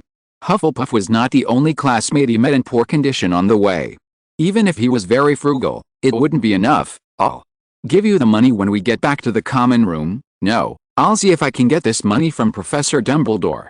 If not, I'll treat it as a friendly sponsorship. Cedric paused when he heard this, and for a moment he wanted to turn around and ask Adam for some more. Thinking about it, Adam probably wouldn't bring so much chocolate out, so he forgot about it. The express finally arrived at the station. When Adam got off the bus, he carefully observed the students around him. Basically, they all looked good. It seemed that the chocolate was still effective. Keep warm and protect yourself from the cold. A gust of cold wind blew by. Adam rubbed his hands, took out his wand and cast a warming spell on the group. Although the Dementors left the express, they obviously did not go far. Due to the presence of the Dementors, the temperature in the surrounding area was still very low, and the sun was also obscured by thick clouds. It was not until they returned to the castle that the temperature rose slightly. It's a good thing we followed Adam all the way, Crelone muttered under his breath. Although everyone in their dormitory is more or less advanced in learning magic spells, Adam is the only one who is ahead in learning magic spells in life. Obviously, everyone has opinions about the special encounter on the road. The discussion in the auditorium has not stopped from the moment everyone entered until now, even during the sorting. Quiet. After the sorting ceremony, Professor Dumbledore's sonorous voice sounded, and the discussion in the auditorium quickly stopped. Professor Dumbledore looked around. Basically, everyone had no problem. His eyes paused on the Gryffindor long table, which had a small area empty. Professor Dumbledore continued, "Welcome everyone back to Hogwarts." As he spoke, Professor Dumbledore raised his hands, as if he wanted to hug all the frightened students into his arms and give them comfort. At this moment, the side door was pushed open, and the Harry trio ducked back to the Gryffindor table. Chapter 99 New Professor, New Order. Just a glance in the direction of Harry and the others, Professor Dumbledore continued, "Before everyone enjoys dinner, I have something I have to tell you. It's very important. Our school has welcomed some Dementors from Azkaban. They are sent by the Ministry of Magic to perform official duties. I believe everyone already knows, because they just searched the Hogwarts Express." When Professor Dumbledore said this, the smile on his face had disappeared, replaced by seriousness and imperceptible dissatisfaction with the Ministry of Magic. They will be stationed at various entrances to the school, so no one is allowed to leave the school without permission during this period. Because no tricks, gimmicks, or disguises can fool Dementors, even the invisibility cloak. Professor Dumbledore deliberately added an emphasis on the invisibility cloak. The nature of Dementors makes it impossible for them to understand your excuses and pleas for mercy, so I solemnly remind everyone here not to give them a reason to hurt you. I hope that the prefects and our newly elected male and female students' union presidents can ensure that no student will conflict with Dementors. Unlike Professor Dumbledore's instructions in Adam's first year at Hogwarts. Few people have been to the corridor on the 4th floor, but everyone has seen the Dementors just now, so the atmosphere in the hall is very depressing. Professor Dumbledore paused and looked in Adam's direction. I have finished warning you all. Now let's talk about something pleasant. I have received news that Mr. Adam Reed's chocolate has played a good comforting role after everyone encountered the Dementors. Let's thank him for his efforts together. Applause suddenly broke out in the hall, and the Slytherin table rarely discounted the applause for other colleges. There is no way. Dementors will not discriminate against their colleges when spreading despair, but Adam's attention was not on the students at this time, because he saw Senior Newt in the teacher's seat. I believe he did not think about the return when he did this, but as the headmaster of Hogwarts, I think the cost of these chocolates should be borne by the school. Anyway, it was the school board that paid the money, and perhaps the Ministry of Magic could reimburse it again. Professor Dumbledore did not feel any pressure when he said this, and even wanted to add part of his own candy bill. Adam nodded to Professor Dumbledore with understanding. We will discuss the specific reimbursement when the time comes. Professor Dumbledore blinked to show that he had received it, and then stretched out his hand to the teacher's seat. Next, I am honored to introduce to you 2 new professors who have joined our teaching team this year. As soon as this sentence fell, warm applause rang out in the hall, mainly from Hufflepuff. First, it is Professor Scamander. After Professor Kettleburn retired, he gladly agreed to take over the Care of Magical Creatures class for a year. As soon as the voice fell, the applause became even more enthusiastic. The applause and cheers of Hufflepuff and Ravenclaw almost shook the ceiling of the hall down. Oh my God. Senior Newt Scamander, the living author of Fantastic Beasts and Where to Find Them. Newt, who stood up and greeted everyone, didn't know when to sit down, so he could only stand there and nod to everyone without raising his head. Okay, everyone, be quiet. Professor Dumbledore had to use the loudspeaker charm to calm everyone down, and emphasize that due to various reasons, Professor Scamander could only teach for 1 year, but this only slightly reduced everyone's enthusiasm. Next is Professor Lupin. Due to last year's accident, our defense against the dark arts professor is vacant again. Professor Lupin took on this responsibility without fear of danger. Professor Lupin, who stood up and nodded to everyone, heard this, and his smile froze slightly. Why doesn't this sound auspicious? However, thinking about his previous living standard and the salary of a Hogwarts professor, and Professor Dumbledore's promise that the school would contract his wolfsbane potion for a year, Professor Lupin still maintained a smile on his face very professionally. Professor Lupin did not have the mass base of Newt, and everyone's applause was a little sparse, which seemed a bit tragic in contrast, but Professor Lupin did not seem to care much. On the contrary, Newt looked apologetic and quietly made his clapping louder. Professor Lupin responded with a friendly smile. Well, I have said everything I want to say. You can enjoy your dinner. As Professor Dumbledore finished speaking, a golden plate full of food appeared on the long table, and a series of sighs came from the Hufflepuff table. What's wrong, eh? Freshman couldn't help but look at the seniors beside him. The food on the table was obviously rich. No, you don't understand. The second-year Hufflepuff sighed. Did they hold back for a holiday just for these fishy barbecues? Thinking of this, he couldn't help but look in the direction of Adam with eager eyes. After dinner, it was rare that it was so cold in summer. Adam and his friends planned to return to the dormitory they had not seen for a long time to cook a hot pot, but Adam was kidnapped by Professor Snape halfway. After making a wait for me gesture to everyone, Adam looked at Professor Snape. Professor, what do you want to talk to me about? I remember you can brew wolfsbane potion. After Professor Snape walked into the office, he swung his cloak and sat down. He looked at Adam without waiting for his answer. A certain professor needs this year, 1 bottle per month. Are you interested in this order? There were so many flaws that Adam didn't know where to start. First of all, about a certain professor. There are only so many professors in Hogwarts. If you can't use them in previous years and you can use them this year, then they must be new professors. There are 2 new professors this year, one of whom is Newt Scamander, whom Hufflepuff almost cannot fail to recognize. Professor Snape, why don't you just give Professor Lupin's name? Secondly, Adam's small shop doesn't sell everything, at least the potion business. The money for the wolfsbane potion will be paid by the school board. Considering that there are few stable sales channels in the potion market, we can give you a 70% premium. As for the materials, I will give you the materials. Actually, it's not that potions cannot be sold. The main reason is to consider that both the defense against the dark arts professor and the potions professor have needs in this regard. One wants to drink and the other doesn't want to drink it. How can a considerate badger sit idly by and ignore it? Woolen cloth, no problem, Adam agreed immediately, and then thought about it. Are there any additional requirements, Professor?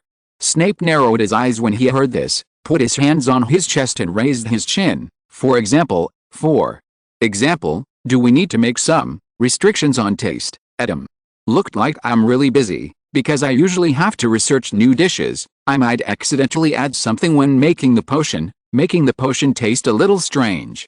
If necessary, I can take the time to cook these wolves alone. Poison, Professor. Snape showed an interested expression. It's not necessary.